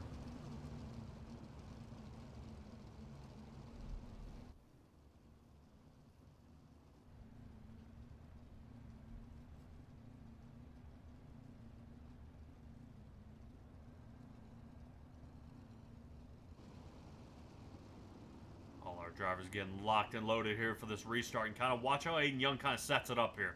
Donovan Ross right there on his back bumper. Boom. Shoots off and gets that gap. That's exactly what he's looking for. Try to get away here from taking a look top side here. So away we go. Donovan Ross still trying to wrangle that car in. I think a lot more speed is getting him toward the top, and he's battling it around the turns here. But man, as Devo got turn exit. Joseph Grandy right now seeing if he can hold on to third. Oh, man. Definitely good communication there. Grandy's saying, I'm coming in too hot. Look out. Donovan Ross corrects there just a little bit as Grandy files his way around. Almost a 4-wide condition there. As Grandy's still battling back here with Randy Shreves, who's hanging out on the bottom. Shreves, I think, might have a second win behind him here in about 4 or 5 laps, but he's got to turn it around here if he wants to get another podium position here tonight. Obviously, will continue his consistency for consistent top 5 finishes here. Man on the move once again. Patrick Spangler back there in the 8th position, staying on the bottom. Oof. A little lick right there. Like Brian Dickens might have been slamming the wall there a little bit. 87 of Andy Patton having some trouble here. Look out. Everybody seems to kind of get around that. No problem. Rotate back to Randy Shreve. See if he's got any more headway here. Fastest one through section 1 between turn 1 and 2 right there with Patrick Spangler. But Brandon Dittmer is now on a tear. After that last caution getting tangled up here, you know, fastest on the track, he's got to figure out where to come up with some more speed here. Brandon Dittmer sitting back in 8th, 6 down from where he started, but Aiden Young leading the race, 10 up from where he started. Right now, he's about to be under fire here by Donovan Ross. Boy, Devo's down toward the bottom, and he got him. Almost kind of walked around him here at this point. We'll see if Devo can hold out. Consistent placing and where you got to be is how you remain fast, and Devo's making it happen so far. Aiden Young trying to see if he can work that bottom line a little more.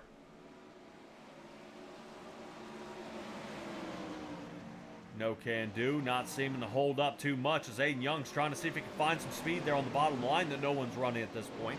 But Joseph Grandy thinks that's silly, and around he goes. So now Grandy's into second place, looking to see if he can get himself a race win here tonight.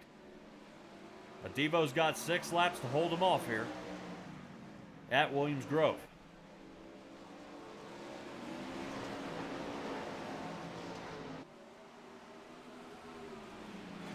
Definite push through by all our drivers here so far. I'm looking to see if Patrick Spangler, you see him there on the top line here in the back. Seeing if he can start raking in some speed here.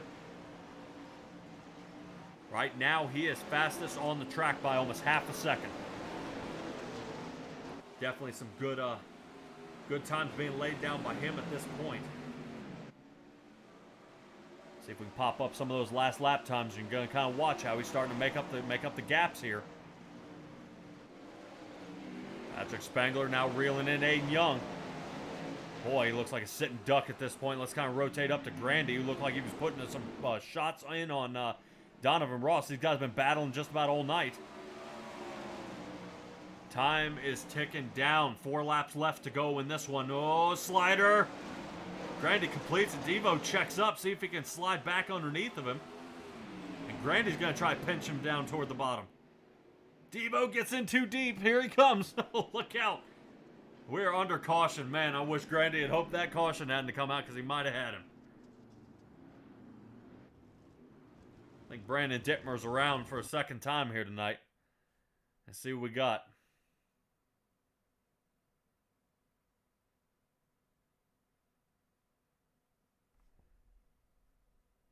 Yeah, just kind of riding that wall here a little bit.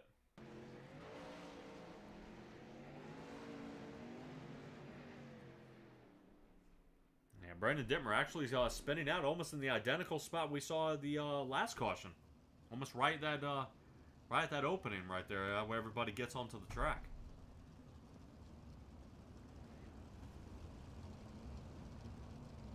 Take a look here actually at Donovan Ross's nose here. See if there's any sort of buildup on the edge of that turn that keeps catching him.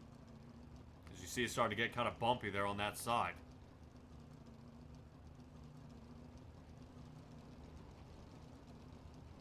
Seem to be too much problem for Devo out there, but he might be making the track change just a little bit with the way he drives.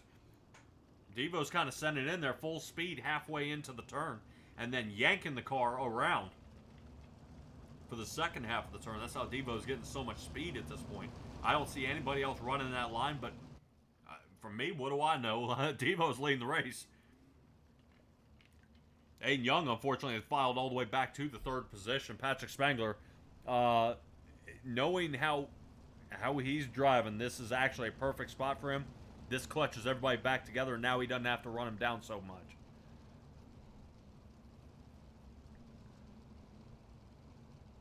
So now will be his chance to kind of catch these guys and see if he can continue this winning streak here.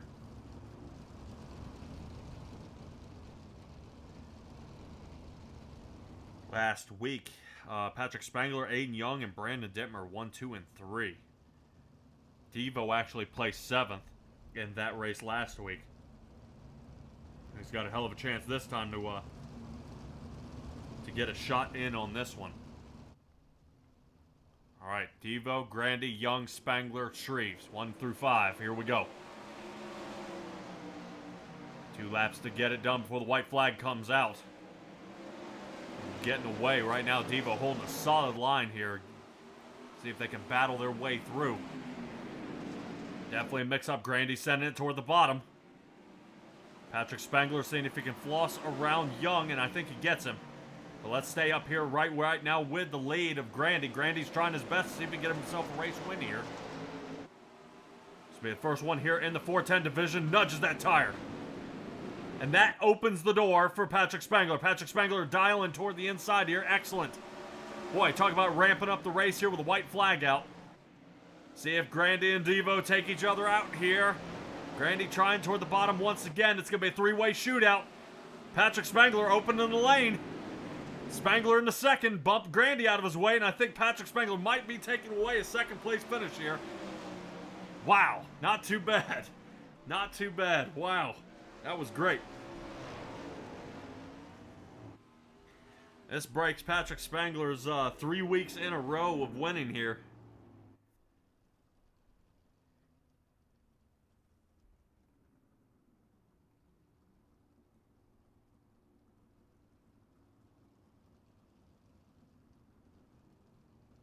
Get to our feature results here as we get some of these guys kind of rounded up here. Get them locked and loaded.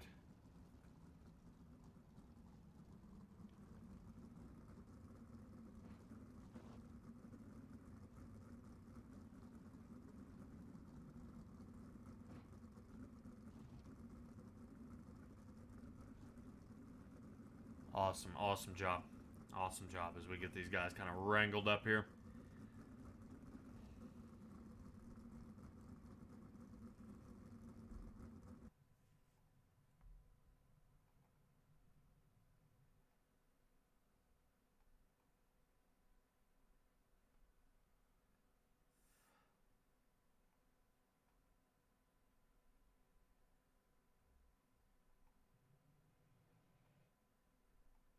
Alrighty, that is going to bring our third place finisher here, Joseph Grandy.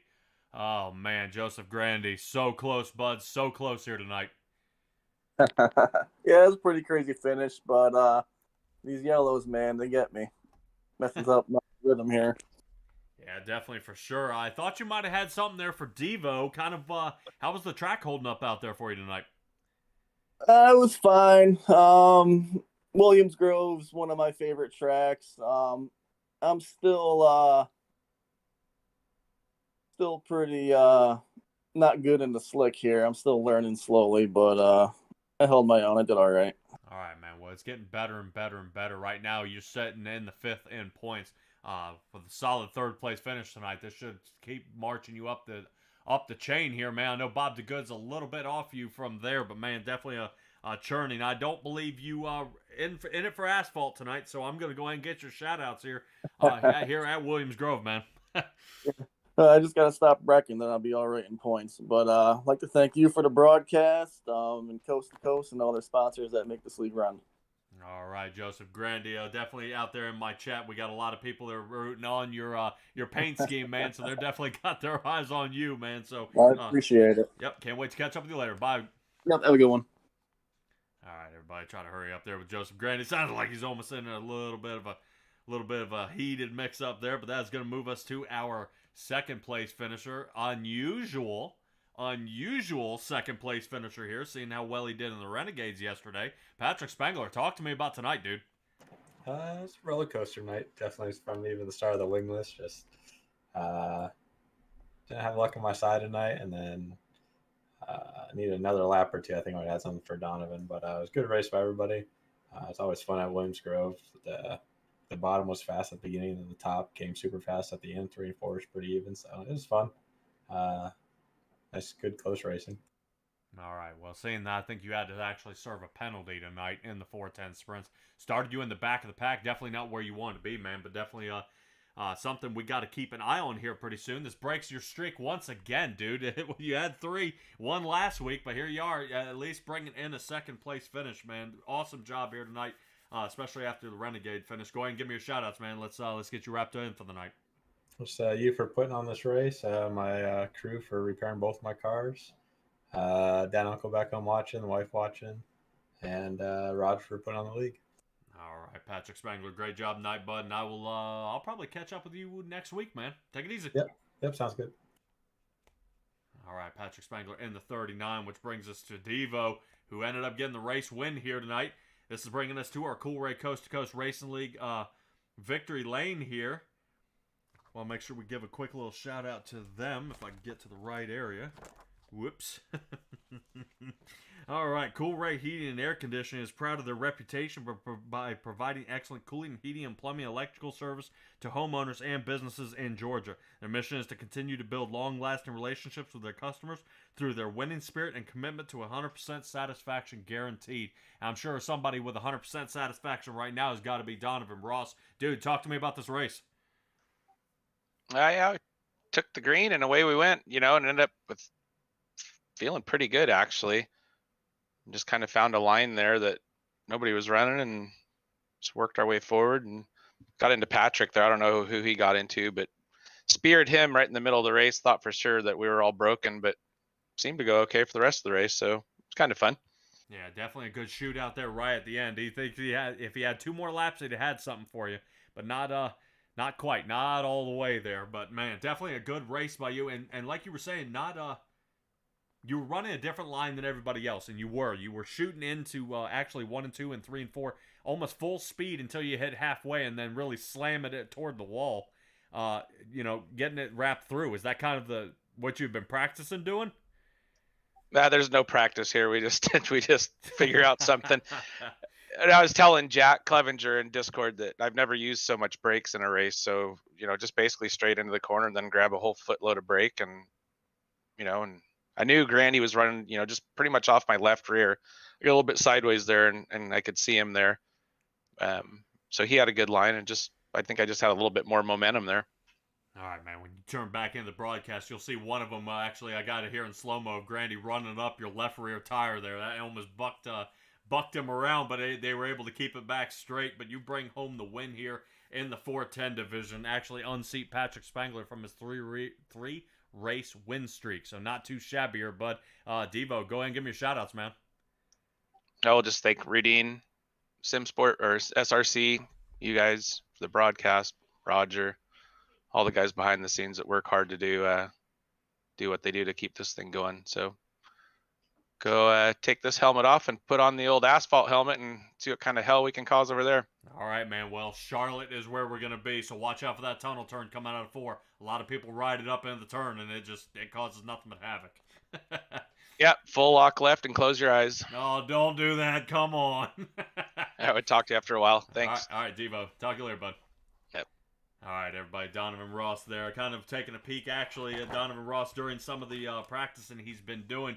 He turns a little early into the turns. Hopefully he's able to straighten that out before he gets in the apron. Too bad here tonight. Fortunately, these guys will have 50 laps to kind of get it squared away. Me, personally, I hope some of them have kind of practiced just a little more before we get it back squared away. But let's go ahead and get you guys to a commercial here. And let's run down those guys at Charlotte Motor Speedway.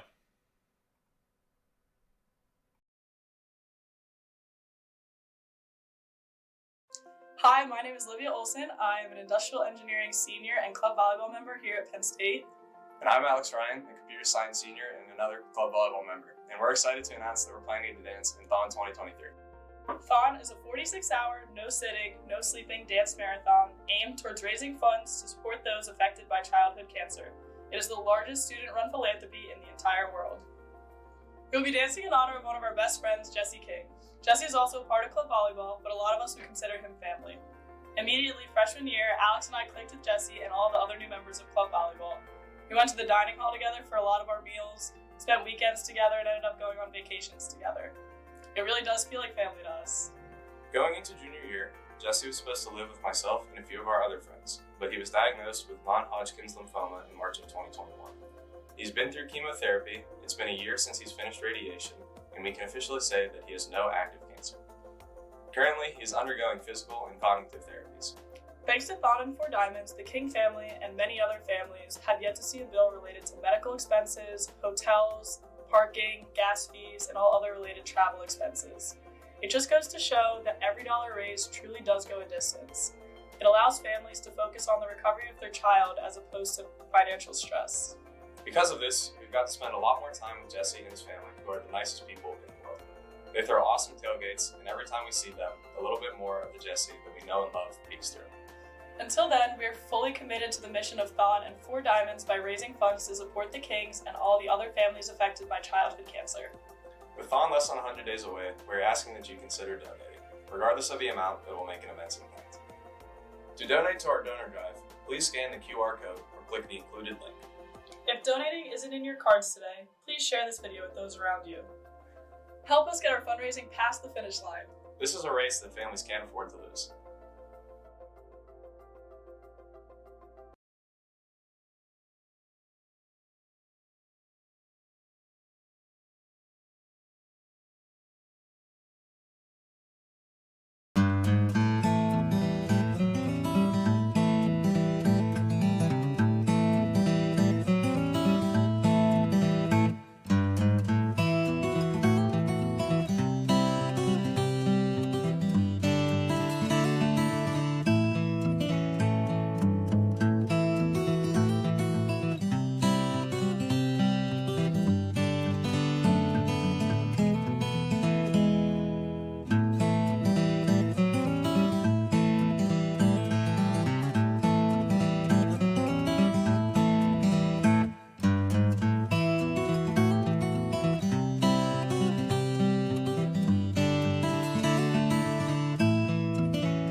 Good day, everyone. Today I wanted to talk about Movember. So Movember was started in 2003 in Australia and has become worldwide. For those unfamiliar, Movember is all about awareness of health issues for men. So a lot of men grow mustaches in Movember. That's where the name came from. And just so you know, I plan on celebrating Movember by having my prostate hocked out. So first of all, the prognosis is good because of early detection. So, and as a result of that, I have decided to declare myself the Coast to Coast Racing League Movember poster child for 2022. On a more serious note here, you know, the average age of our league is 41. So if you're on the top side of that, you need to get tested regularly. I'm talking PSA tests, you know, the rubber glove, you know, 2 seconds of discomfort for maybe a lifetime of living. Also, you know, colonoscopies, you know, every 5 or 10 years or whatever your doctor recommends, but you need to get those done. So just reminding everybody, it's something men aren't comfortable talking about or doing. Everybody thinks they're a tough guy. You know, let's go out and get tested for the sake of yourself, but more importantly, for the sake of your family. And, you know, as they say, the life you save may be your own. So just we're all in this together, guys. You know, reach out. You can reach out to me, or more importantly, reach out to your doctor. And in closing, I just want to, you know, I want to know if Marty Sakala is going to grow a mustache for Movember.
Alrighty, we are back here, ladies and gentlemen. Qualifying is about to get underway here just momentarily. Let's go ahead and have a chat about where we are here tonight.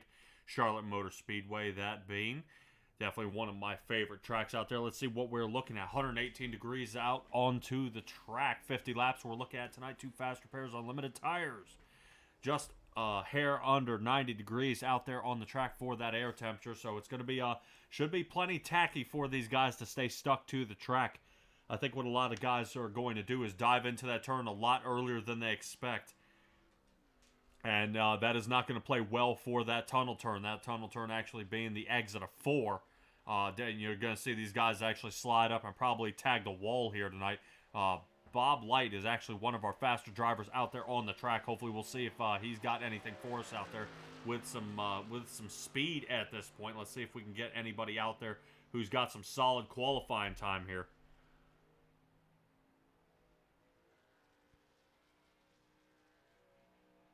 Unknown at this point. Right now we are taking a look at Jack Clevenger in the 78 machine. Didn't do too shabby on Monday night. I believe he came away with 1 win. Oh man, see right there, see how it kind of whips the back end of his truck around? That's not what you want to do, so it's going to be a little slower on this lap. Clevenger sitting 7th and working his way on down. Man, you see how they're kind of yanking it in? Oh, look out. But that's where the dirt pays off, is he's actually able to drift around that track. They do use these tires going into the race here, so if you're tearing them up during qualifying, you're actually going to be on the back foot going into the race here. Got to let up just a hair, kind of lift your big toe going into the turns here to kind of set up for the turn. Let's see where Jack Clevenger ends up here. I think drifting through that turn, that was actually going to hurt his time quite a bit. Jack Clevenger going to be moving his way on down. Let's figure out where Bob Light is. I know Bob Light's been pulling some pretty fast times out there.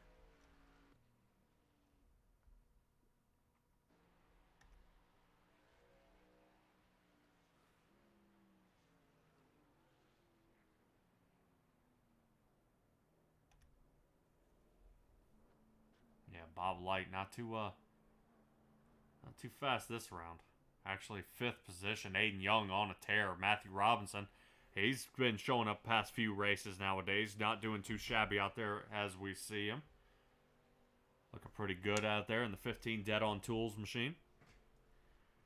That Ford looking fast already, sitting in 4th. Ooh, man. Rides up that turn just a little bit. Might be able to try and triangulate it here. And that may do it for him. About another 2 minutes of qualifying here. Another fast driver I like keeping my eyes on here. Fortunately, in a number-matching Chevrolet, 24 of Kyle Moonen. He's battling his way up toward the front. We'll also keep an eye out there on the Salty Dog Racing team. From what I'm seeing here, about 8 guys are here. So as long as we're over 7, we got another gold dog bone up for grabs. We'll see if anybody can walk away with that here tonight. Or who does. I know Joseph Canellis has got one. Roland Olson has gotten one. Kyle Moonen with an 8th place shot. And yeah, like I said, we're starting to get a lot of guys here starting to kind of trade up here a little bit. Getting a lot faster. Another one like Brad Wetzel here. We saw him last week very, very fast out there on the track. Just I think it was a late race tie-up. Ended up spinning him around. But that brings up our last week's race results. Aiden Young, Matthew Robinson, and Zach Chapman. 1, 2, and 3 were our finishers last week. Neil Strausser and Brandon Ishkane came 4 and 5. See if Brad Wetzel's got anything else.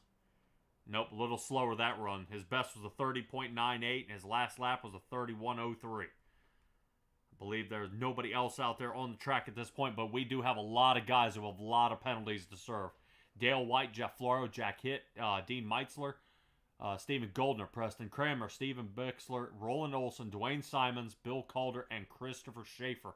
As a handful out there, guys, so I know a lot of these guys. Right now I'm seeing Bixler, Calder, Simons, Meitzler, Schaefer, Maurer, and Cranmer sitting down pit road, unable to qualify. And we know what kind of drivers Preston Cranmer, Chris Schaefer, Simons. I mean, these guys are the fastest ones out there that you see consistently top 10s are now going to be starting at the back of a record-breaking, if I'm not mistaken on my count, 38 drivers out here. So this should be a good stack up of cars here at Charlotte Motor Speedway. I mean, 30 drivers here at Charlotte. That is going to be a heck of a run here tonight. But let's go ahead and take a look at our starting grid for the night.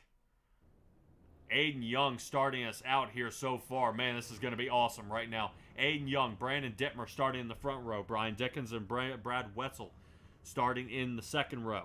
Matthew Robinson 5th, Bob Light in 6th. Let's go ahead and get to the guys outside the top 5. Sean Grace 7th, Kyle Moon in 8th, Keith Jackson 9th, Brandon Ishcanyon's rounding out our top 10. Tim Chapman in 11th, Andrew Smith into 12th. Rotate to the next set of guys. Christopher Berger here, 13th. Joseph Canellis, 14th. Zach Chapman into 15th with Donovan Ross. Devo, who just won in the 410s, in 16th. Roger Craig starting 17th. Jeffrey Kemper in 18th. So we'll see if that 181 can get it handled here tonight. With John Rayner in 19th.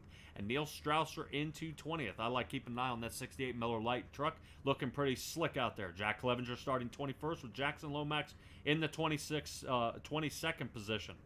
Greg Parmalee there in the 23rd position with Jeremy Tate 24th. Boy, you want to talk about a stack up here. Look how many drivers we got. Starting with Mike Kramer starting 25th with Pat Boyce 26th. Randy Shreve starting in 27th. 28th is Jacob Butcher. Rounding out, I believe, our 15th row here with Andy Patton and Terry Landis. Joseph Grandy starting 31st with Preston Kramer. Here's where our penalty server guys are. Preston Kramer here at 32nd. Chris Schaefer 33. Bill Calder, Dwayne Simons, and Dean Meitzler in the 36th. Rounding out the very final row of Steve Maurer and the 38 position of Stephen Pixler running the 75. Definitely not where a lot of these guys wanted to start this night here tonight. But that brings us to our Super Dirt Track Series starting lineup here tonight. These guys are locked and loaded, ready to go. I'm excited to see what all they have to show off here for tonight. In the Tim Chapman pickup truck, we'll take a look at everybody kind of driving off here. Everybody gets squared away. Where's the pace car?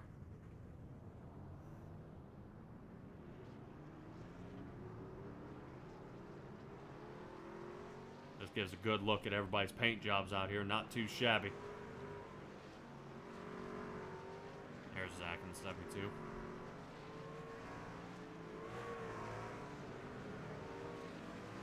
$50 laps in this one here, ladies and gentlemen. This should be a good stack up for most of our drivers out there. Definitely one to kind of showcase some of their driving skills out here at Charlotte. I know this is probably iRace is one of their free tracks, but I'm assuming a lot of these guys have gone ahead and put, really done a lot of qualifying here, a lot of practice being able to get it. I'm just interested to see once we start skinning up the track, unlike Talladega, that is much wider, or Michigan, or anything like that. We're going to kind of squeeze these guys onto this 1.5 miles and kind of see how well these guys do. Some do a lot better on the short tracks. I think once they're kind of speedway style, it definitely changes the way you drive. You got to figure out how to bump draft. You got to figure out this. This one is definitely a right front tire eater if your entry is incorrect. You can run the bottom line. You can run the top line. I've had more luck running about that middle to high side on tire wear issues. If we end up in kind of a caution fest, that's going to be a useless, situation. It's not going to matter. So Aiden Young, Brandon Dittmer right here in the front row. Let's see him get started here tonight. And here we go. Man, look at this field of trucks here. This is probably one of the biggest turnouts I've seen here at the C2C Racing League. Dirt Track Bank Finals would be very jealous of this start. I would love to see these guys put a whole lot of green flag laps down as we get going away. Aiden Young is going to be here, to me, from the outside looking in, the man to beat. He has got this car, this truck actually set up quite well. You'll be able to catch him on the Xfinity nights as well. He's does a perfect job out there and really knows where to put that truck. Round and round we go. First lap complete, looking pretty good. Right now, Aiden Young has the space he needs right now from Brandon Dittmer and Brad Wetzel. Right now, 1, 2, and 3. These guys almost single file here, getting around the turns. Looks like we already have some guys a little slow on the start here. Steve at 75, Stephen Pixler, Meitzler. These guys might be actually starting from pit. Oof, we already got our first caution out.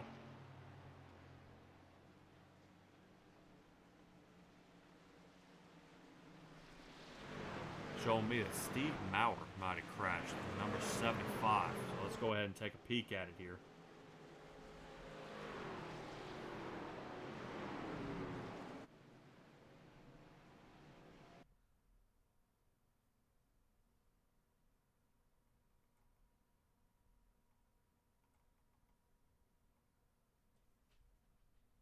Let's take a peek from the top side. Looking at Steve Maurer here in the 888 truck. Uh-oh. What in the world? What happened to Bill Calder in the 325? It looked like his truck just kind of made a hard yank to the left. I don't quite know what happened there. That didn't look natural. That's all I can say. That did not look in any way, shape, or form the right direction. As we take a lot, kind of another angle. Look at the 325. Yeah, I don't know what happened. It just kind of like the truck kind of yanked to the side. And Steve Maurer just didn't have enough time. I think he was doing about 120 miles an hour coming up on that one. Alright, well, hopefully that's our only caution. Haha. Some of my viewers out there, I know we kind of joke around a little bit about that, but that's going to go ahead and get us back underway. Steve Maurer, I think, I don't know. He might have taken that back to the garage. We'll see if, I think he's down pit road at this point. I know, sir, I believe, like I said, I think he was serving a penalty here tonight. And is already back down pit road, so apparently, actually, I'm incorrect. Steve Maurer was not one of our penalty guys, and already on lap 2 is down pit road at this point. That looked like it was already a tangle up there from the get-go. Looks like Joseph Grandy might be our first guy out. That might be the one, the 518. He might run into a little bit of trouble. We were taking a peek at him during the warm-ups, kind of when everybody's driving around, giving it a good practice, a little bit of a pit party there. As we saw Bob Light riding behind Joseph Canellis in the 1. I was going to pop in and see if we could say hello to Bob Light before the race, but actually Bob was not able to make contact with him. I think he was tied up in his trailer after practice, so I was not able to collect it with the 77 Toyota here tonight. So hopefully we'll be able to talk to him after the race, because I kind of really wanted to get a general idea of what his outlook is tonight, seeing that he is our points leader here. He does have 2 wins. Dan McLaren has 3, but has not been consistently showing up for these races. Bob Light putting the time in with 9 races on the books. 2 wins, is leading with 754 points. Neil Strausser, I've talked about him, how well he's doing, just seeming to kind of stay in front there with the 68 Miller time. Truck, he's sitting in the 2nd. Timothy and Zach Chapman right now 3 and 4. A little father and son duo there, and then Jeremy Tate in the 5th position. We normally don't talk about Jeremy Tate a whole lot, but here he is. Jeremy Tate sitting here in the 23rd position. Another Epsilon wrap truck.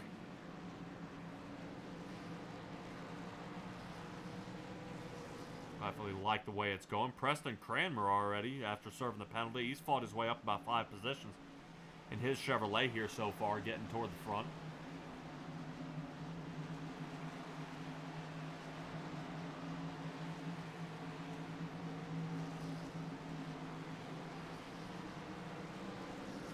See if any of these guys got anything for us here in the front. I know Bob Light, he's moved up a couple positions here so far. Not too much shuffling around in the field. I mean, I know Bixler's moved up probably 6. Meitzler's moved up 7, but I know we just had that caution, though, so not too much. Seeing that Barney's holding that caution flag straight up and down, that should mean single last lap, pace car lights should be out.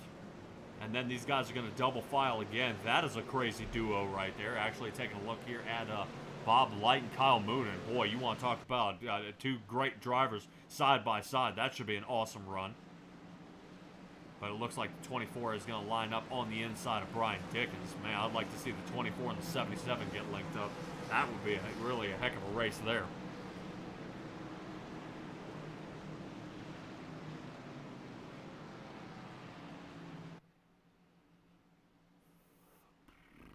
Man, all right, man. I don't know. We'll see how Brandon Ishkanyan does. He's from 10th to 7th. Andrew Smith's moved up a spot. Oh, a couple of these guys. I don't see a whole lot of guys losing a whole lot of spots except Zach Chapman here. Zach Chapman kind of started back here, and now he's all the way back in 31st. I don't know if it's a slight bang up from him or what happened on that one.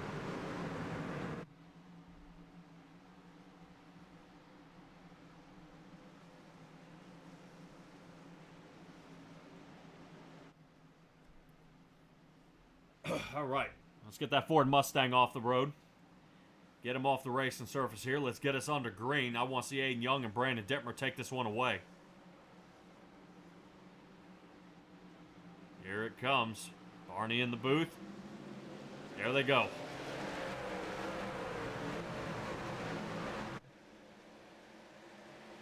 Good push by all these drivers. The key is to stay patient here. If you start slamming this thing 3 wide, oh man, as you can see the 181 of Jeffrey Kemper getting off the racing surface there. Little dirt flashback. Don't want to dive in too early.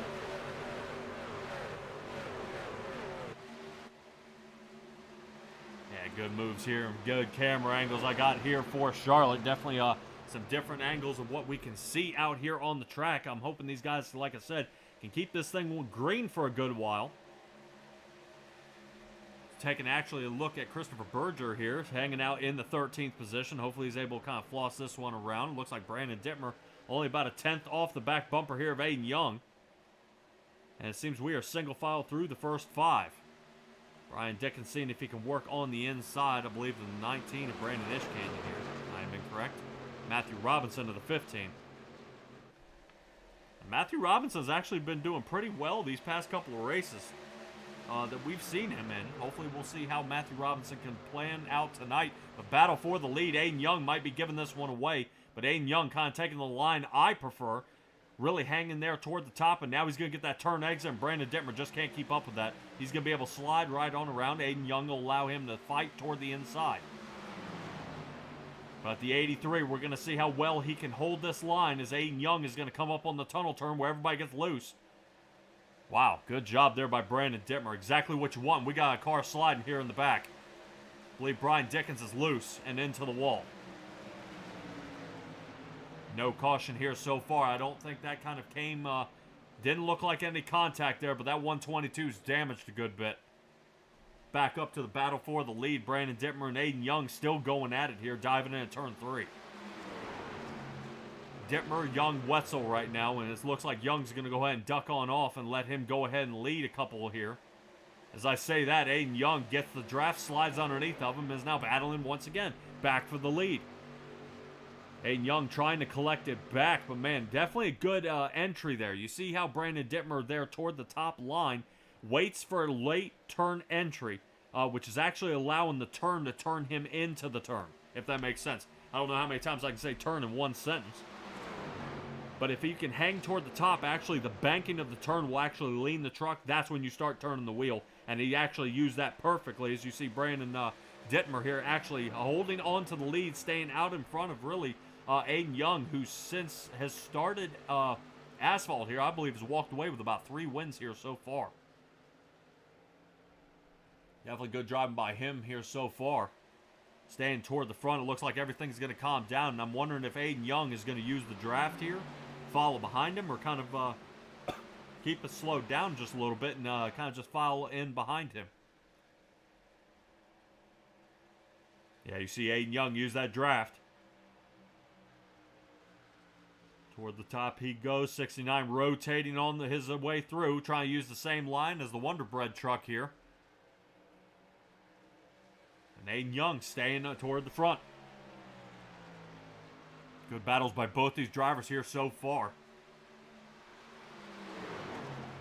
Which one, as we see Brad Wetzel here trying to figure out where these two guys are going to go. He's got just as much draft as he's looking here toward the outside of Aiden Young. Gets him at this point. We'll see if he can hold on to it. Not quite as much. Very, very close here, but you see a good solid line. And he'll be able to use the draft here from Brandon Dittmer to help pull him the rest of the way around, which is actually an awesome job by him as he's able to get separation around that 69 machine and keep charging his way toward the front. Rotating back here to the 72 truck of Zach Chapman. He's moved up to the 25th position. Actually been having some trouble filing back there. Something fierce, but I've seen Zach Chapman been able to turn it up. Especially at a short track or any of these super speedways, but we'll see how he kind of fares battling along with this. Let's take a look here. Looks like Brandon Ishkanya on the outside. Kyle Moonen, 79 truck of Andrew Smith and his Toyota. Let's see if that 37 of Tim Chapman can see if he can floss it through there. Whoa! Tim Chapman in the 37. You see it get super loose. That was the tunnel turn I've been talking about. And they make contact. Here it comes. Look at that. Kyle Moonen just got punted into the air. Oh no, guys, stop.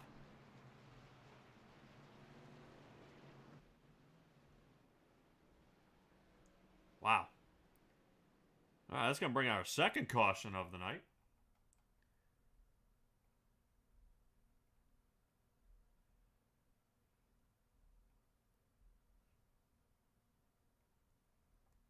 Let's take a look at it kind of from the top side here. You see you get it rotating through.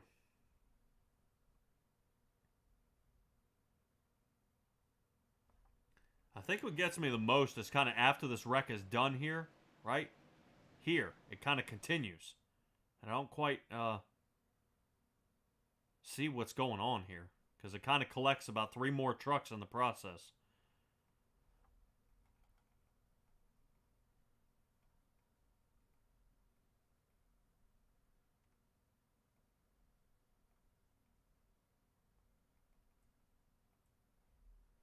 All right, let's see if we can take another look at it top side here. Yeah, that looks like 37 of Chapman holds his line. I think Moonen was trying to roll up, aiming for this turn here, and just didn't see him. Thought he might have had him clear. I have heard a little bit of trouble from the spotters in this location. This is what'll happen.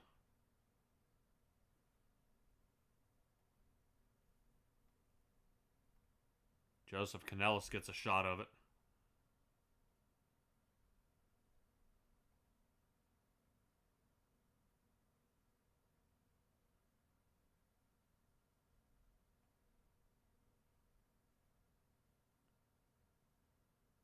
If I'm not mistaken, that's Roger Craig sliding around there. This is the one that gets me.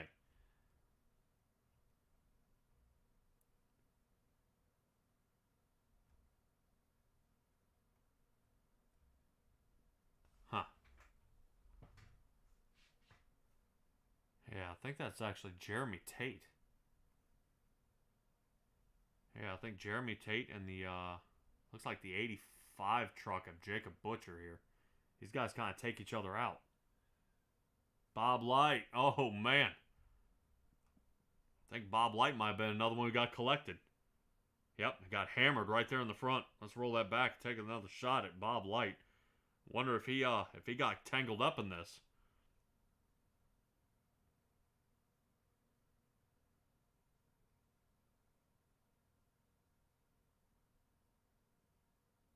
Yep, just unable to clear him.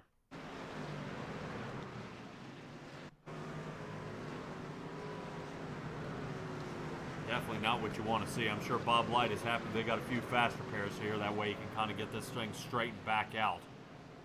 Bob Light trying everything he can to fight his way back toward the front. Right now sitting in the 20th position. 14 down from where he started. Not where he wants to be right now, but he's got a long way to go. And I can't blame him. I'm sure he's getting a little frustrated right now. 30 laps to go left in this race. Starting as far back as that, it's just going to be harder and harder and harder. Every lap that goes down, just trying to stay out of trouble. Everybody came down and pit on lap 16 or 17. Brad Wetzel will be our new race leader here, if I'm not mistaken. Brandon Dittmer will be starting second and Aiden Young third. I know up there in our ticker it's showing pit, but as soon as they cross the line here and get back under green, it should go ahead and straighten itself back out.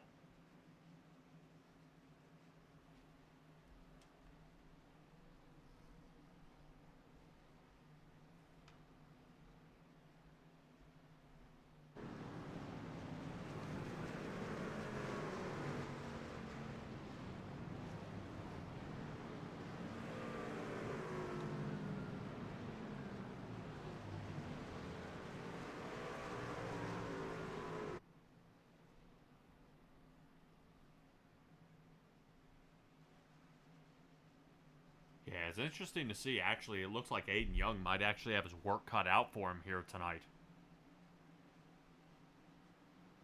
Good driving right now by Brandon Dittmer in the front. Wetzel, I guess, with a really fast pit time.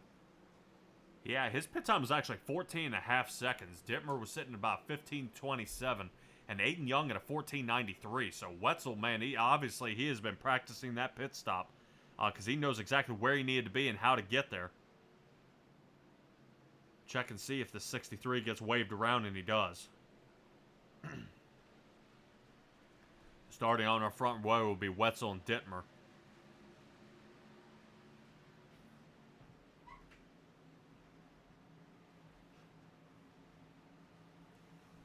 Yep, Wetzel, Dittmer, Young, Jackson, Grace, Robinson, Ish Canyon, Shreves, Berger, and Andrew Smith should be rounding out our top 10 here. Looks like every truck in the front here is looking pretty straight. No damage out of these guys here so far. I know some of these tangle ups have been toward the back of the field.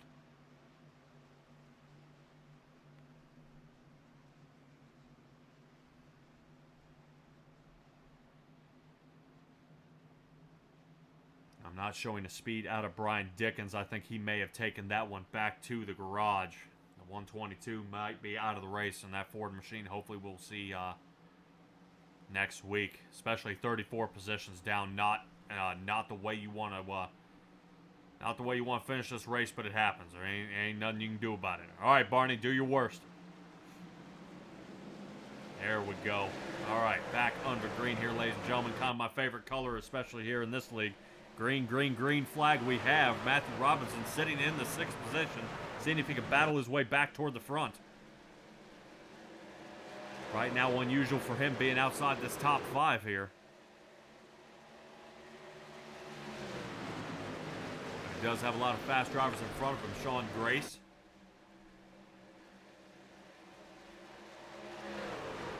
And that 27 Toyota sitting in front of him. But I believe we got another battle for the lead here. Really, it does not seem to slow down for the leaders here at this point. You kind of think these guys would single file here a little bit and get separated from the field, but they are not. Back and forth, just kind of seesawing. Oh, Dittmer.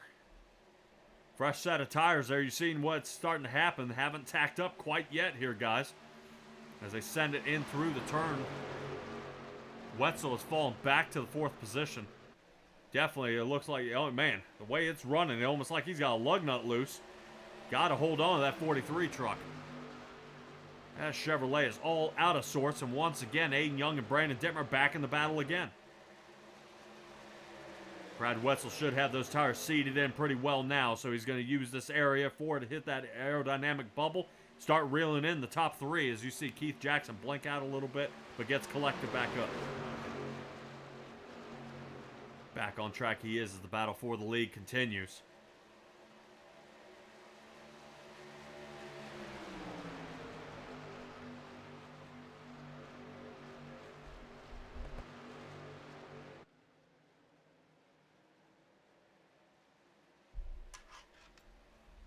Back and forth we go. I kind of like to get to the rest of the field here, see what everybody else is doing, but a battle for the lead. I can't really turn away from it. I don't know if Brandon Dittmer or Aiden Young, which one's going to come out on top on this one. You see Brandon Dittmer ride up the track a little bit to the 69 machine. Oh, man. 69 almost scrapes the wall there just a hair, and these guys are just back and forth, not really giving each other really an inch here where to go and how to be. Keith Jackson seems to be watching it all from the front. Oh, blinks out a little bit here. Kind of watching these two guys battle it back and forth.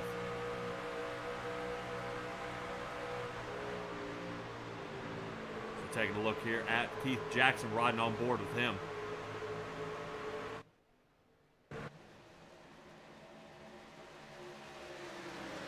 From the outside, having a little bit of connection issue here with Keith Jackson. So let's move on to somebody else who's having a better time out there. Brad Wetzel finally fighting his way back across the 27 here. Now let's see if the 15 gets anything of it. Matthew Robinson in the 15. Going to see if he can sneak in behind the 27, who has to make a huge checkup here. On the 43, who backs up turn 3. 15 toward the outside, now in the danger area. Whoa, man, good cross. And around he goes. Now the battle actually for second between Wetzel and Dittmer. Keith Jackson seeing if he's got anything around here in the 113 machine. Watch the 43 starting to close the gap. 15 holds him toward the top. Man, got to be careful, especially with some connection issues here. That is just, to me, a nightmare. I don't know where you are. 27 gets down to the 15. Here we go. Here's the next caution. Took iRacing long enough. He was practically in the driver's seat of his truck, and around he goes.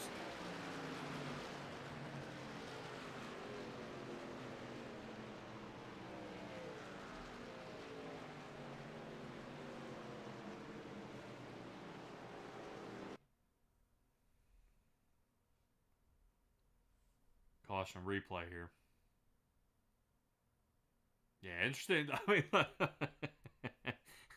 you get netcode of people touching, 3 feet away, but now you get a guy who's practically in the bed of his truck, and now all of a sudden it's gonna all of a sudden throw a caution here. All right, let's take another look at this.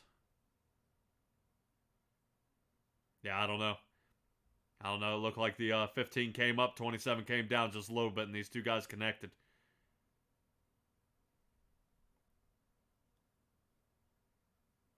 What has me here is the 15 still trying to turn, and it's not snagging him.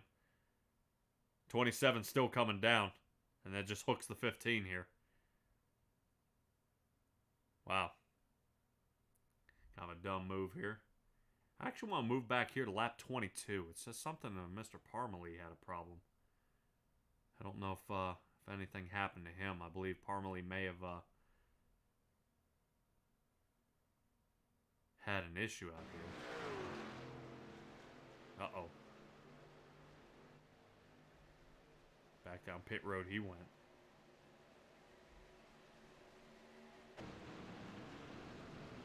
All right, during that caution replay, we've got another round of pit stops happening here. You can see everybody firing off there. If I'm not mistaken, that should be... that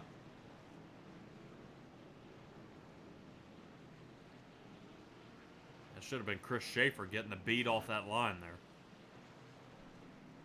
He does. Chris Schaefer up 19 positions into 14th. He was serving a penalty here, but hey, the way Chris Schaefer drives, he might be able to have a heck of a shot here toward the front. I don't show many viewers out there, but the viewers I do have, guys out there, give me a name. Who do you think will battle here toward the front? I'm excited to see what you guys think. Dean Meitzler, actually one of our salty dogs here in the front. Interested to see if these guys are going to come down pit at this point. I think that's Bill Calder in the front row. Might be trying to get one of his laps back here. Looks like Tim Chapman's coming down. If I'm not mistaken, that's the 888. That might be Maurer coming down pit road as well. Steve Maurer and Tim Chapman back down pit road here. But that is going to put Dean Meitzler up here in the front.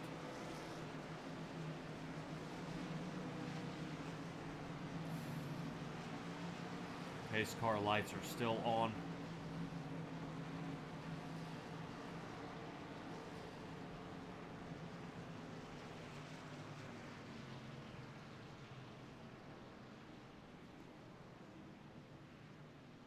So after all that, Matthew Robinson in the 15 is now sitting in 15th. So he's actually able to survive most of this race here, and most of his positions. Behind him is Randy Shreves, Roger Craig, John Rayner, and Pat Boyce. Bob Light still fumbling around back here in the 20th position. Like I said, I think a quick pit stop out of him might kind of turn this around. If we end up in a late stage caution, he might take right sides and sling back out here again and see if he can get the upper hand. But Dean Meitzler right now up 35 positions.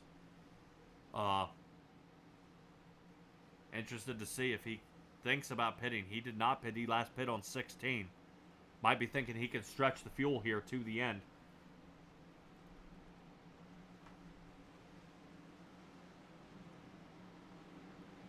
Based on pit times here, I believe everybody took tires, seeing everybody is just shy of that 15-second mark. The only person who didn't, I see Pat Boyce with about under a 7-second pit stop. So he may have just gotten fuel and go. And already halfway through this race. I mean, not saying anything bad about this, but I figured I would have lost half the field here by now, and I've still got, I've got over 28 drivers right now on the lead lap out of the 38 that were here. Some of these guys have taken it down to the garage. I think Devo might be out. Devo in the 5 Chevrolet might be out of the race here. Parmalee is still down pit road. Brian Dickens is out, and Joseph Grandy are out of the race.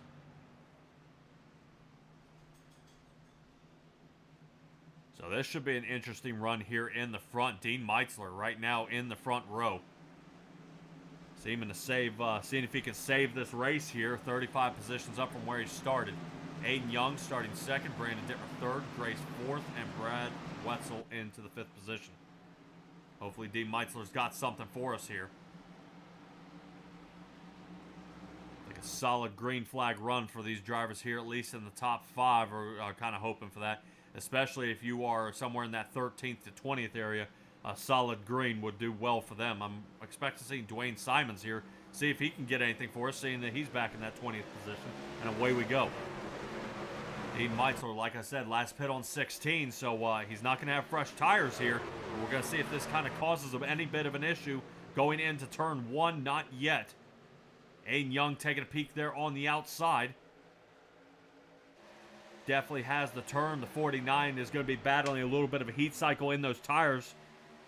They'll tack up a lot faster than these other guys, but man, you're just going to see the tire wear is going to take effect, and there it is.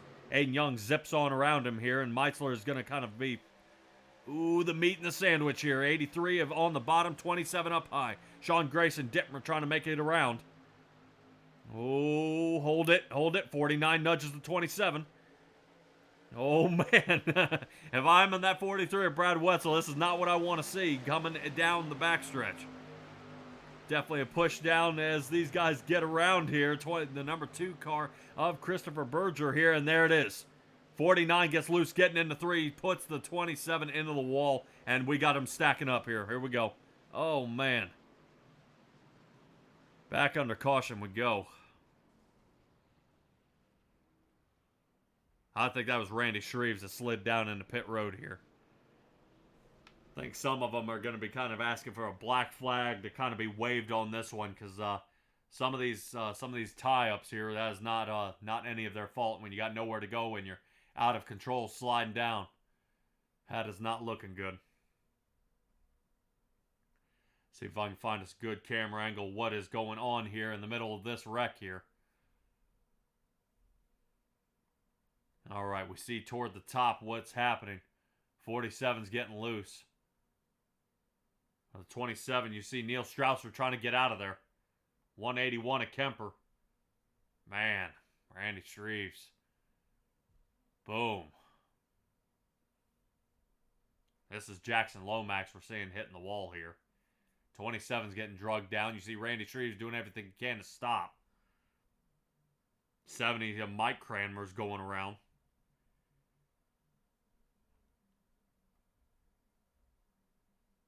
Gotta get a better angle than that. Boy, and they're just continuing here.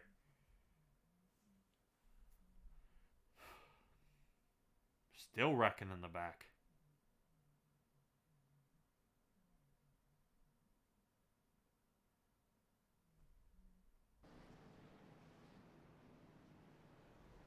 Yeah, I think some of these guys here toward the back, I might have said it and kind of messed everything up here. These guys trying to slow down a little bit here, and it's just not holding up. Let's go ahead and take a look at it full speed from this angle.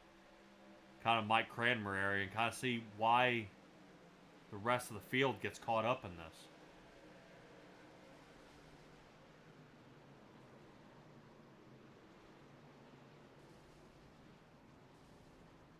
There's Kyle Moon in there as well.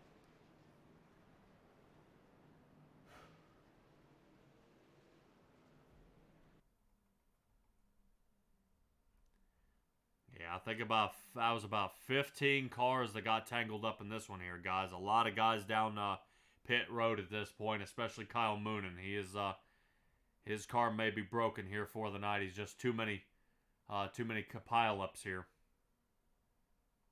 for this race car. Let's take a ride along here with Kyle Moonen. Now look out toward the top. You see the smoke. Still accelerating. Man. Jeffrey Kemper. Yeah.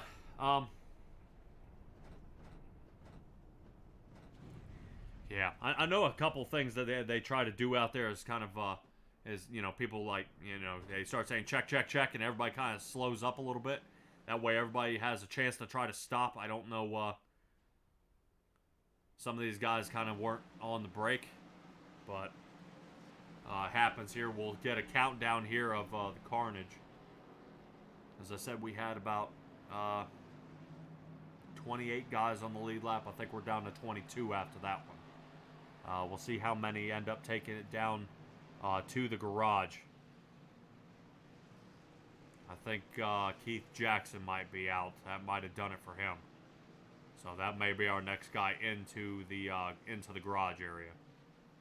Right now, Pat Boyce, Tim Chapman, Mike Cranmer, Sean Grace, and Kyle Moonen down pit at this point. A lot of cars got banged up on that one.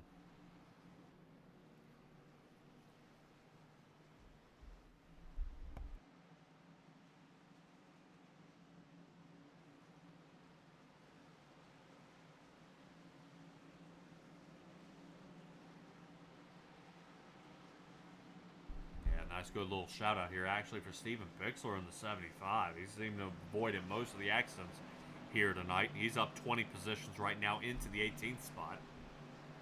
Jacob Butcher in the 85. We saw him getting a tangle up earlier. He's up into the top 10, up 18 spots.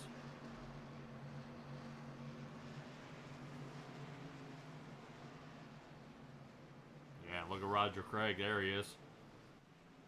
Man from C2C getting it done. Right outside the top 10. He seems to be staying clean most of the time. I think he's only been in one tie up here so far.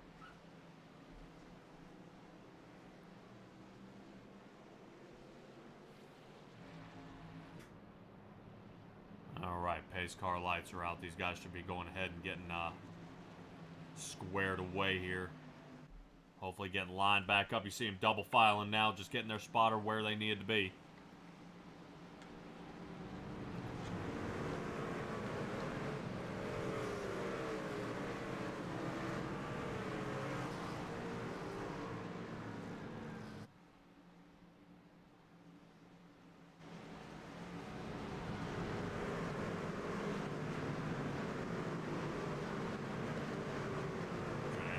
By all these guys here at Charlotte Motor Speedway here. A little too far away for my taste on that camera angle, so let's go ahead and rotate back up front. Christopher Berger hopefully gonna have his chance here to fight his way toward the front. Right now Christopher Berger is sitting 17th in the points. He's got one top 5 finish here so far out of his 7 starts.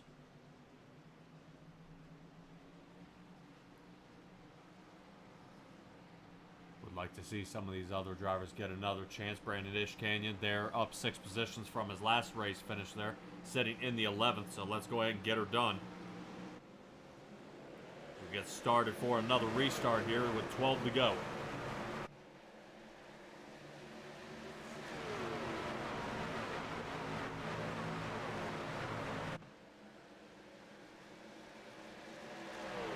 Driving through 1 and 2. Looks like everybody's kind of figuring it out here. Kind of calmed down just a little bit. We don't need to kind of be hammering each other. Brandon Ishkanyan says he doesn't think so. Down to the bottom he goes. So now he's going to battle on the inside 79 of Andrew Smith. Right now 1, 2, and 3. Ford, Chevy, Toyota with Young, Dittmer, and Berger here.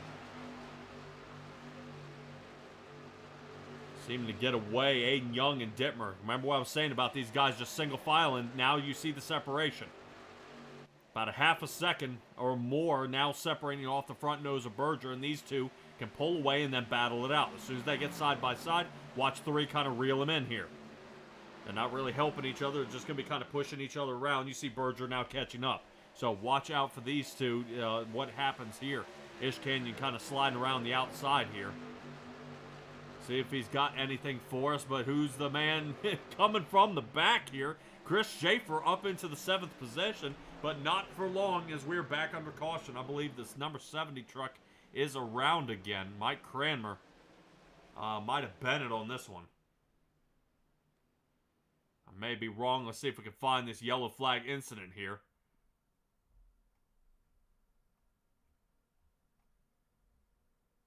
There it is. All right, let's see if we can kind of wrangle in what in the world is going out there on the track. I know it was around the 37 area. And number 37 should be one of our Chapman boys out there. I believe Tim Chapman is there.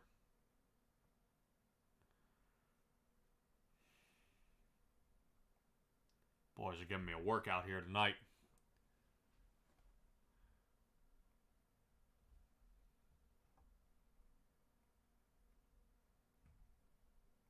See if we can see what's going on up front here. Tim Chapman gets knocked around here. I believe that is the 87 of Andy Patton. Yes. Turning Jeffrey Kemper here. Oh, man, look at that wreck. That would have been awesome if he had straightened that out. I think that was Randy Shreves doing some serious wreck avoidance here. 87 of Andy Patton looks like he's kind of, like he might have had enough here tonight.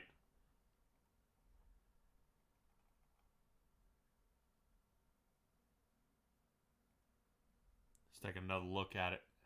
I think this actually starts farther back coming out of turn 4 of this tunnel turn here. Let's take a look. See the 181 clips the wall. 87 slides down, clips Tim Chapman, gets up into Kemper and kind of spins him around. 87 thought he was clear, but Randy Shreves trying to do everything he can to avoid any front nose damage here. And that'll end up doing it for those guys.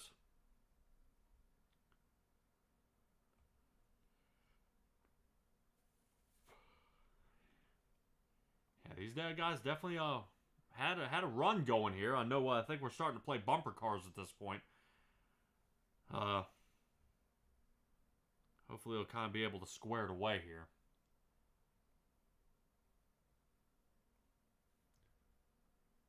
Let's take another look at it full speed from Randy Shreves' windshield here.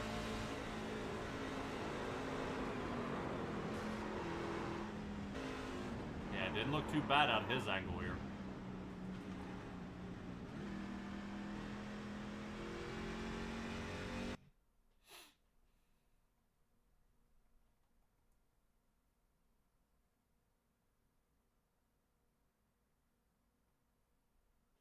Yeah, just an all-around, just kind of a bad case scenario here. Definitely not what you want to see out of any of these drivers here so far. Just how this caution kind of comes about.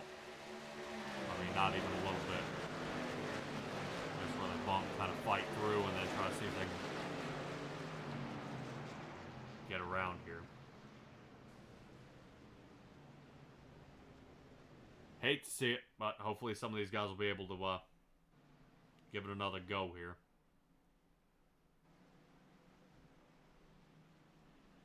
Still under caution here. 5 of them so far here tonight, but we only have about 7 laps left to go. Aiden Young and Dittmer have been battling here all night. I'm definitely curious to see who comes away with a solid finish here. I know Dittmer kind of needs this opening. He needs his opportunity to get a solid finish here. Maybe Power Ricky Bobby might be behind him here tonight.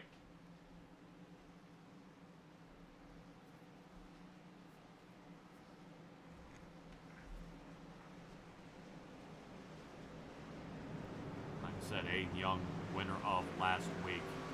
If there's anybody who's got to be super happy, it's got to be Andy Piercefield, kind of representing that 69 machine with the Cool Ray on the side of his truck.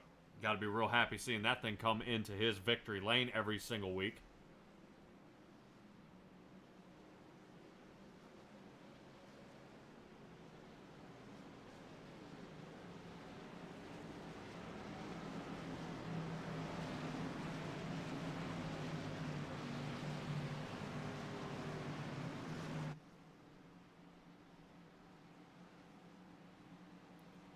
pace car lights are off here, ladies and gentlemen. I'm excited to see if this one kind of ticks on down. These guys get back underway. I'm excited to see what all they have for us here. That is the last of our field here. A couple of guys wrangling up in the back end. So far, I think we got a couple more guys out. Patton is out. Kemper's out. Boyce is out. Mike Cranmer is out.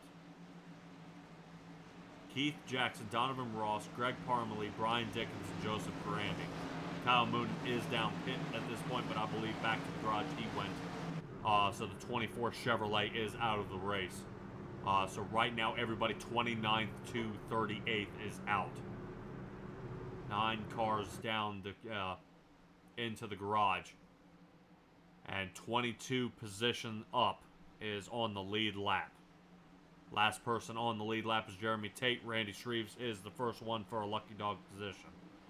If we do so get another caution, hopefully not, as Dittmer and Aiden Young are going to take us to our next green flag restart.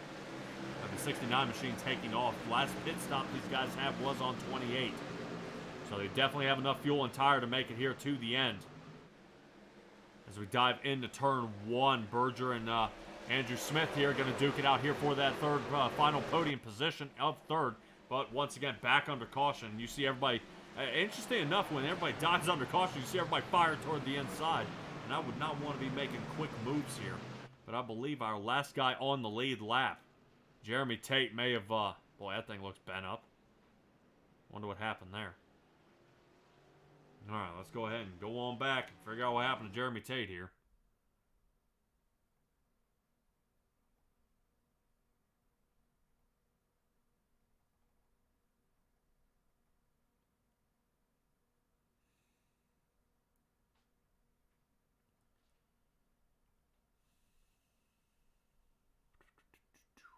Let's see if we can find it here.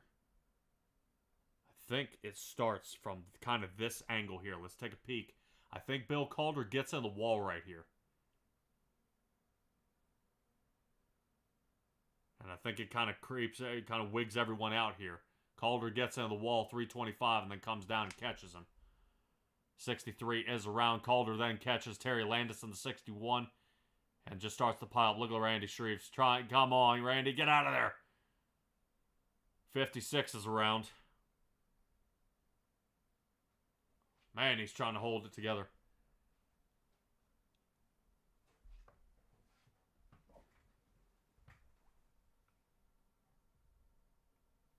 Definitely not good out of these guys here.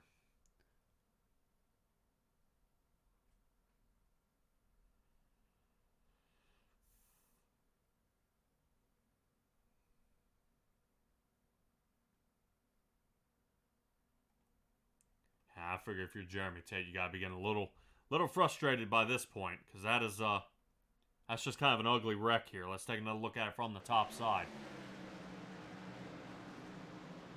Man.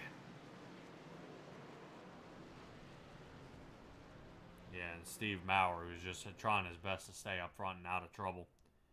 Just unable to collect this one back up.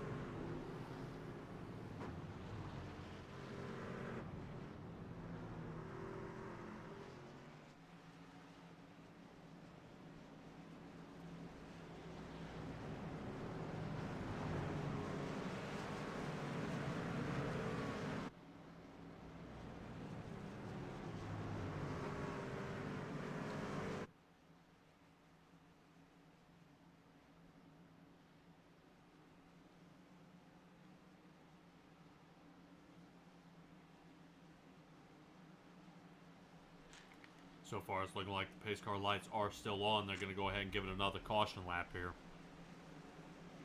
Let a few more guys who might be considering coming down pit, trying to square their car away. I don't see anybody down pit at this point. A couple of these guys have pit late into the race. One I really want to point out is Preston Cranmer in the 07. in his Chevrolet, sitting in 20th position right now with a 15.7-second pit stop. Pit on lap 42. He's definitely going to have a burst of speed here compared to the rest of the guys in front of him. I will admit, Rayner, Meitzler, and Clevenger, the three in front of him, pit on lap 35. Everybody else is pit before lap 30. So he will have a huge tire advantage here if Preston Cranmer can get hooked up and get a lane.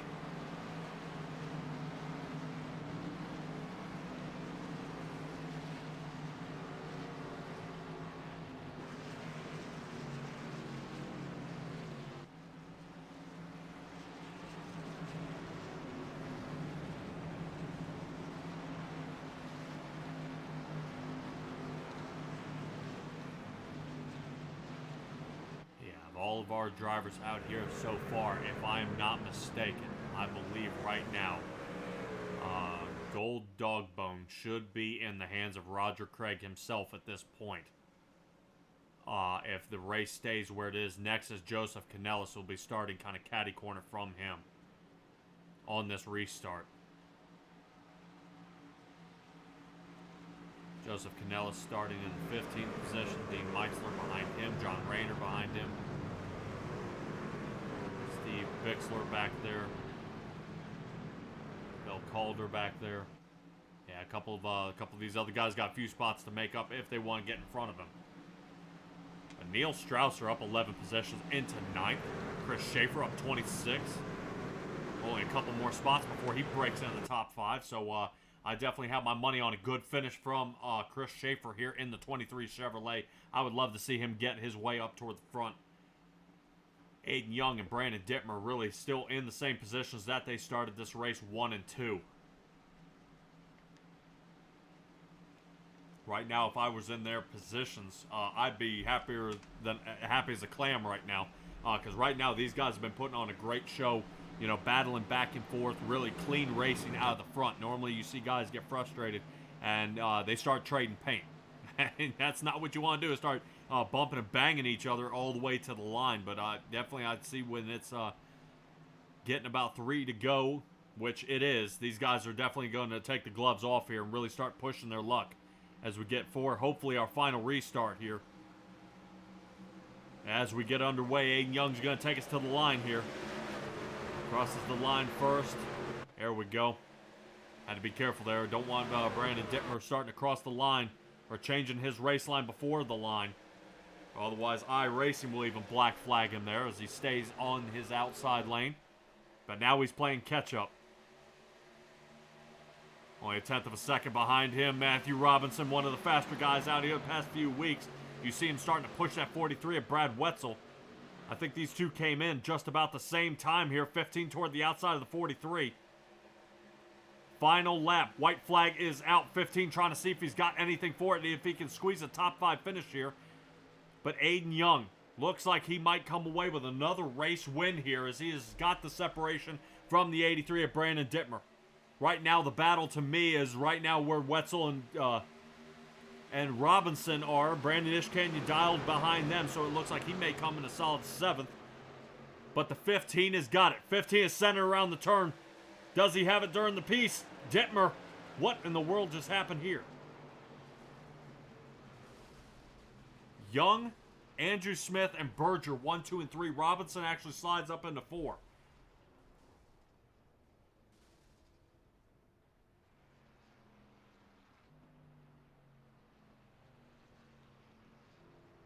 Couple things of trouble here. Let's go ahead and take a look at our replay here and see what in the heck happened here toward the back.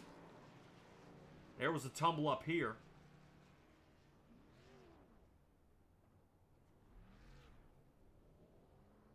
And I don't know what happened to Dittmer. It looked like the two of these guys connected right at turn 4.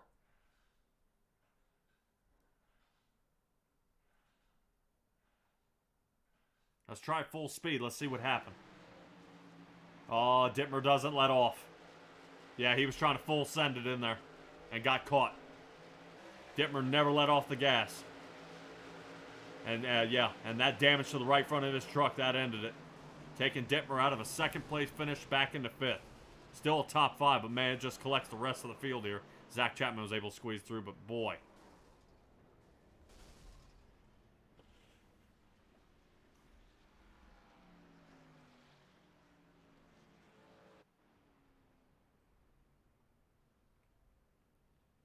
Let's take a look at our results here tonight, where we ended up, guys.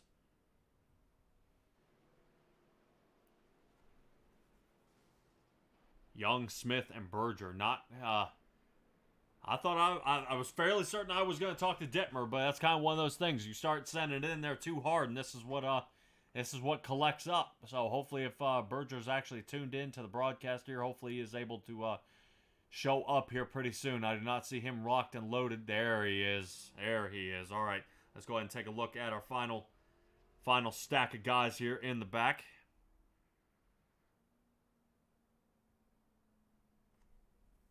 Definitely, you see how many guys lapse down. Randy Shreves being the first one for a lucky dog position.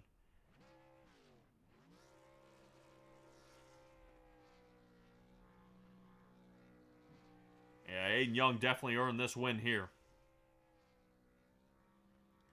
Great job by him. I definitely got to know if this ever gets old for him.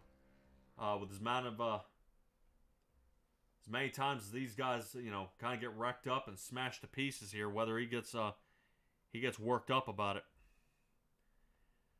But we'll see if we can catch up with Christopher Berger here. And see what he thinks. Let's have a chat with him. All right, Christopher Berger. I'm saying that right, correct? Burger. What is it? Burger, like a hamburger. Man, I asked somebody and they told me it wasn't. Oh my gosh. All right, man. Yeah. Sorry about that, dude. You're good. All right, the 2 Toyota places third here tonight. All right, let's start with, did you think you were going to have a podium position here tonight? Absolutely not.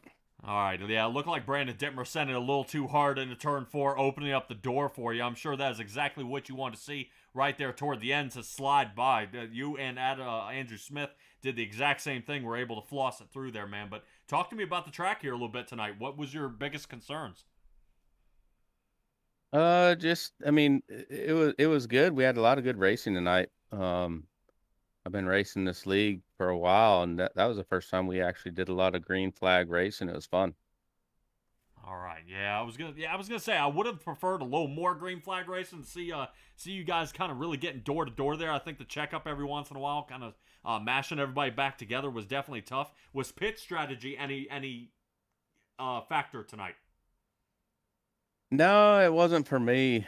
The caution just happened to fall during the pit, so it kind of worked out. All right, man. Well, awesome job here tonight. Hopefully, I will see you back here next week, man. If I take a quick peek here at our schedule, what we've got coming up next, if I'm not mistaken, for Tuesday. Dude, we rotate to Daytona on the 29th of November. How confident are you feeling about that track? I hate Daytona. No, I do. I want to say that I appreciate what Roger's doing. I know they've got a lot of people coming in, and this is fun, and I think we got a good group of guys going forward. All right, man. Definitely a great job here tonight. I was gonna say, you have any shout outs for any of the people out there watching you or anything like that? No, just my team, the Smart and Ready Mix team. We're just trying to keep it together and race every week. All right, Christopher Berger there in the number 2 Toyota. Great job tonight, bud. And I'll catch up with you at the Super Speedway Series. Thank you, sir. Hope to talk to you again. Oh yeah. All right, everybody. Here's Christopher Berger. Man, I've been saying Berger this whole time. I think Travis even tried to correct me. I thought it was Berger before that. Man, I've been butchering that guy's name. I hate that. I hate when I do that. Let's go ahead and see if we can get a hold of Andrew Smith in the number 79 Toyota. Seemed to have no problem. Man, that was definitely an opening that you needed right there at the end, wasn't it? Oh, absolutely. I was hoping he wasn't going to bounce off the wall and come down. I know it went kind of through the grass a little bit, but it was just trying to hope he doesn't hit that rear end. And if he did, maybe I'd be sliding across in second still. Yeah, absolutely, and really, you definitely want to compensate for if he did ricochet, because you needed that room. Taking a look at the replay, that 83, he never let off the gas. He just held it to the floor, and I think that's why he rode up in the turn, which I'm sure is exactly what you wanted to see. Yeah, actually, when I saw him, I saw him throw it in, and I'll say it pulling a Chastain, just throwing a Hail Mary, but yeah, I was thinking that same thing. I'm like, he's either going to slam the brakes on and I'll go by him, or he's going to hit that wall and come down. And then that's when I was thinking, I was like, okay, he's not lifting, not lifting. All right, then just turn down, and it seemed to work because he obviously didn't hit me. Both you and Christopher, you guys both came up 10 spots. Him starting 13th, you starting 12th, and you guys come out both with podium positions tonight. What an awesome finish here. What was the toughest part of the track here tonight? Managing traffic, coming through all that, and then some guys pit, other guys don't, so you're starting near the middle back.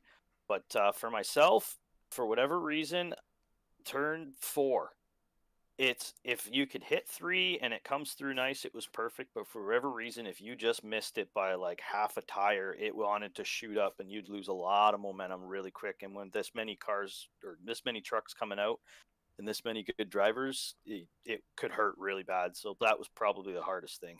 Yeah, that wall coming out of 4, man, it kind of creeps up on you and tries to bite you for sure. Yeah, there's that nice little dip too. If you're on board, you'll notice it just before there's that red placard on the outside wall. Just before there, if you hit that, it kind of does like a dip, almost like Dover going into 1, where it could really upset the car because it's almost flat for the quad oval. All right, man. Well, awesome job here tonight at Charlotte. Daytona is where we're heading to next week. How confident are you feeling about that track coming up? Let's play a roulette wheel on that one. Yeah, kind of once you get the super speedway, man, it's definitely tough. It's a crapshoot for sure. Definitely try to stay in the draft, stay clean. You can't really. You always want to say. You always want to say to stay up front, but at the same time, it's a complete crapshoot. You could be in the middle of it and get wrecked, back, get wrecked, stay out of everything and get wrecked. You never know, but it's always fun. All right, man. Well, let's go ahead and wrap this one up. Who do you have to thank tonight? Sponsors, friends out there? Yeah, I got to thank Spartan Racing. You guys for the broadcast, C2C for the league, the girlfriend's company, Perfect Endeavor Expressions. Christmas is coming up. She does some homemade crochet scarves and greeting cards and stuff like that. Check her out on Etsy. Yeah, I'll see you guys in Daytona. Hope for another podium. All right, Andrew Smith, man, you got to be excited about where your finish was here tonight, dude. It was definitely a tough one for sure. Yes, sir. Thank you very much. All righty. Take it easy, bud. Cheers. All right, everybody. Andrew Smith, we just had a little chat with him. Actually, I believe, if I'm not mistaken, looking for Andrew Smith here, 16th in the points. That does rotate us to Aiden Young, who's been hot as of late. Right now, he's sitting with 1 win. Now he's competed in 2 truck races with 2 wins now. I think Bob Light might have his hands full, seeing that Bob Light has 2 wins as well. I think Aiden Young kind of showing a little late to the party here. Is definitely not what these guys would have expected for sure, especially coming off this run here. Let's try to have a chat here with Aiden Young. Dude, what a wild race it was between you and Brandon Dittmer here. Yeah, that was pretty close, and I thought I wasn't going to get it, but here we are. Pretty close, man. Guys, you were door to door. How much closer did you want it? It could have been closer. Man, what a wild run. So this will be your second truck race, second win. Is this easy for you? It's definitely not easy. I just find the luck and just get to the front and stick there. All right, man. Well, the way I'm looking at it from the outside looking in here, man, this is impressive. I talked to you in the dirt, you're getting podium positions. I talked to you pro late models, you're getting wins. And now I'm talking to you NASCAR, and there doesn't seem to be really an area where I can find that you're not winning or in some winning fashion. We just got to get you to show up to these tracks, man. Because, man, if you were here, I think, people like Bob Light, Dan McLaren, these guys would have another driver they've really got to worry about here. Yeah, it's just Tuesday nights are pretty hard. It's pretty rare when I'm not here. All right, man. Well, still great job here tonight. I've asked most of these drivers, and I'll ask you really right here at the end. Daytona is where we are next week. Now, to me, anytime you would get to a super speedway, it's a crapshoot. Talk me through kind of the mindset going into Daytona here. Yeah, kind of hang at the back, miss the wrecks, and send it at the end. Hang out at the back. You think that's the way? Like, to me, I don't know. From up here, you think hanging out at the back's a wise choice?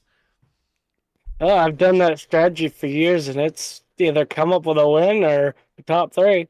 Oh, man, dude. Well, I was going to say, in the pro lates, I'll agree with you. I haven't seen you start anything above third to last, and you seem to come away with a win. I don't know why, I don't know how, but you seem to have those under control. But definitely, when wrecks happen at Daytona, man, it doesn't seem there's really a lane to get away.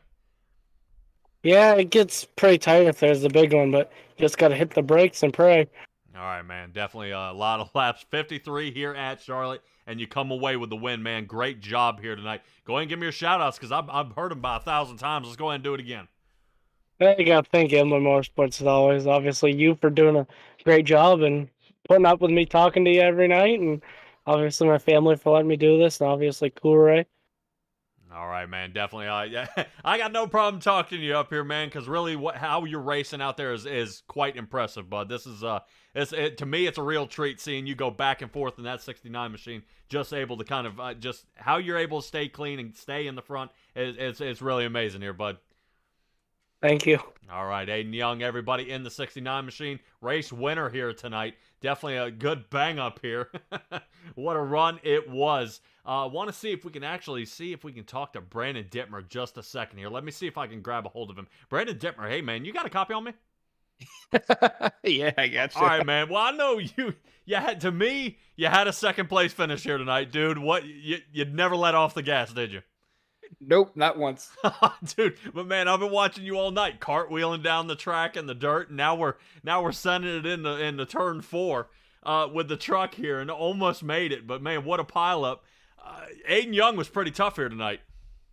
Yeah, there on that last restart, I had really screwed up. I got a little loose in 3 and 4. I had to kind of chase it a little bit, fell back a little bit. I knew if I was going to get anywhere close, I just had to send it. I knew, like, as I crested turn 3, I was just like, I ain't getting anywhere close, but I'm not going to let off. But it's trucks. I'm not really running this for points, so I'm just out here for fun. All right. I was going to say, 45th in points. You had a second place finish here, bud, but you're going to have to settle for a top 5. Really, where you ended up, dude. That was wild. Did the power of Ricky Bobby help you at all tonight? Oh, but of course. You know, if you're not first or last, then checkers are wreckers, so... All right, man, dude. Like I said, you put on one hell of a show there in the front row, man. Congratulations to you, still getting a top 5 finish. While I got you up here, because I wanted to get a little piece of what you had coming up here in those last final laps. What kind of was going through your mind? I'll go ahead and let you give some time for your shout-outs here, bud. You for the broadcast. Roger Craig, Coast to Coast, Training Wheels Racing. Shoot.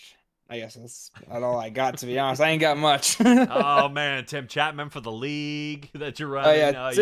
Tim, yeah. I'm really glad Tim Chapman stepped up, man. Like I get a kick of asphalt every now and then to go race that, and this league has kind of been sufficing from going out and getting my butt whooped in officials. So. Oh yeah, definitely for sure, and it's good thing it doesn't tack on the iRating, man, because then that's just where you're getting the bumper cars out there. But hopefully you will consider on a Thursday nights for the Xfinity, and maybe I'll see you there, bud. Yeah, I hope I'll be there too. I like running Xfinity, and I love Charlotte. It's one of my favorite tracks, and Charlotte and Super Speedways are my 2 favorite types of tracks. So. All right, man. Well, hopefully don't eat too much turkey. Hopefully I'll see you then. Sounds good. See you later, man. All right. Hey, everybody, Brandon Dittmer there in the 83. That's going to go ahead and wrap it up for us here tonight. Definitely a good showing here at the with Simtrax Broadcast and the Coast to Coast Racing League. Whether you're tuned in to my 3 channels or on the Coast to Coast Racing Network, I appreciate you guys joining us here tonight. Really was a heck of a shootout there right at the end. I know we didn't catch Dittmer sending it there toward the end. I was a little more worried seeing where Mr. Matthew Robinson was in his 15 Ford. I was definitely excited to see him and Brad Wetzel side by side. I think that was a better battle to me. But appreciate you guys showing up here tonight. Next time I see you, will be Thursday night for the Xfinity Series. Tomorrow, Travis Piercefield will be out, and Marty Zakala will be running the Hometown Heroes as well as Thursday Night Thunder. So Marty's going to be a little bit busy. I covered for him on Monday, and you'll see him actually Wednesday and Thursday this week, and then Joe Halter on Friday. So, guys, if you love dirt racing, make sure you stay tuned in, and I will see you for the next asphalt run at Charlotte on Thursdays. But appreciate it, guys. I'll see you next time, and be well, be safe, be kind, and I'll see you next time.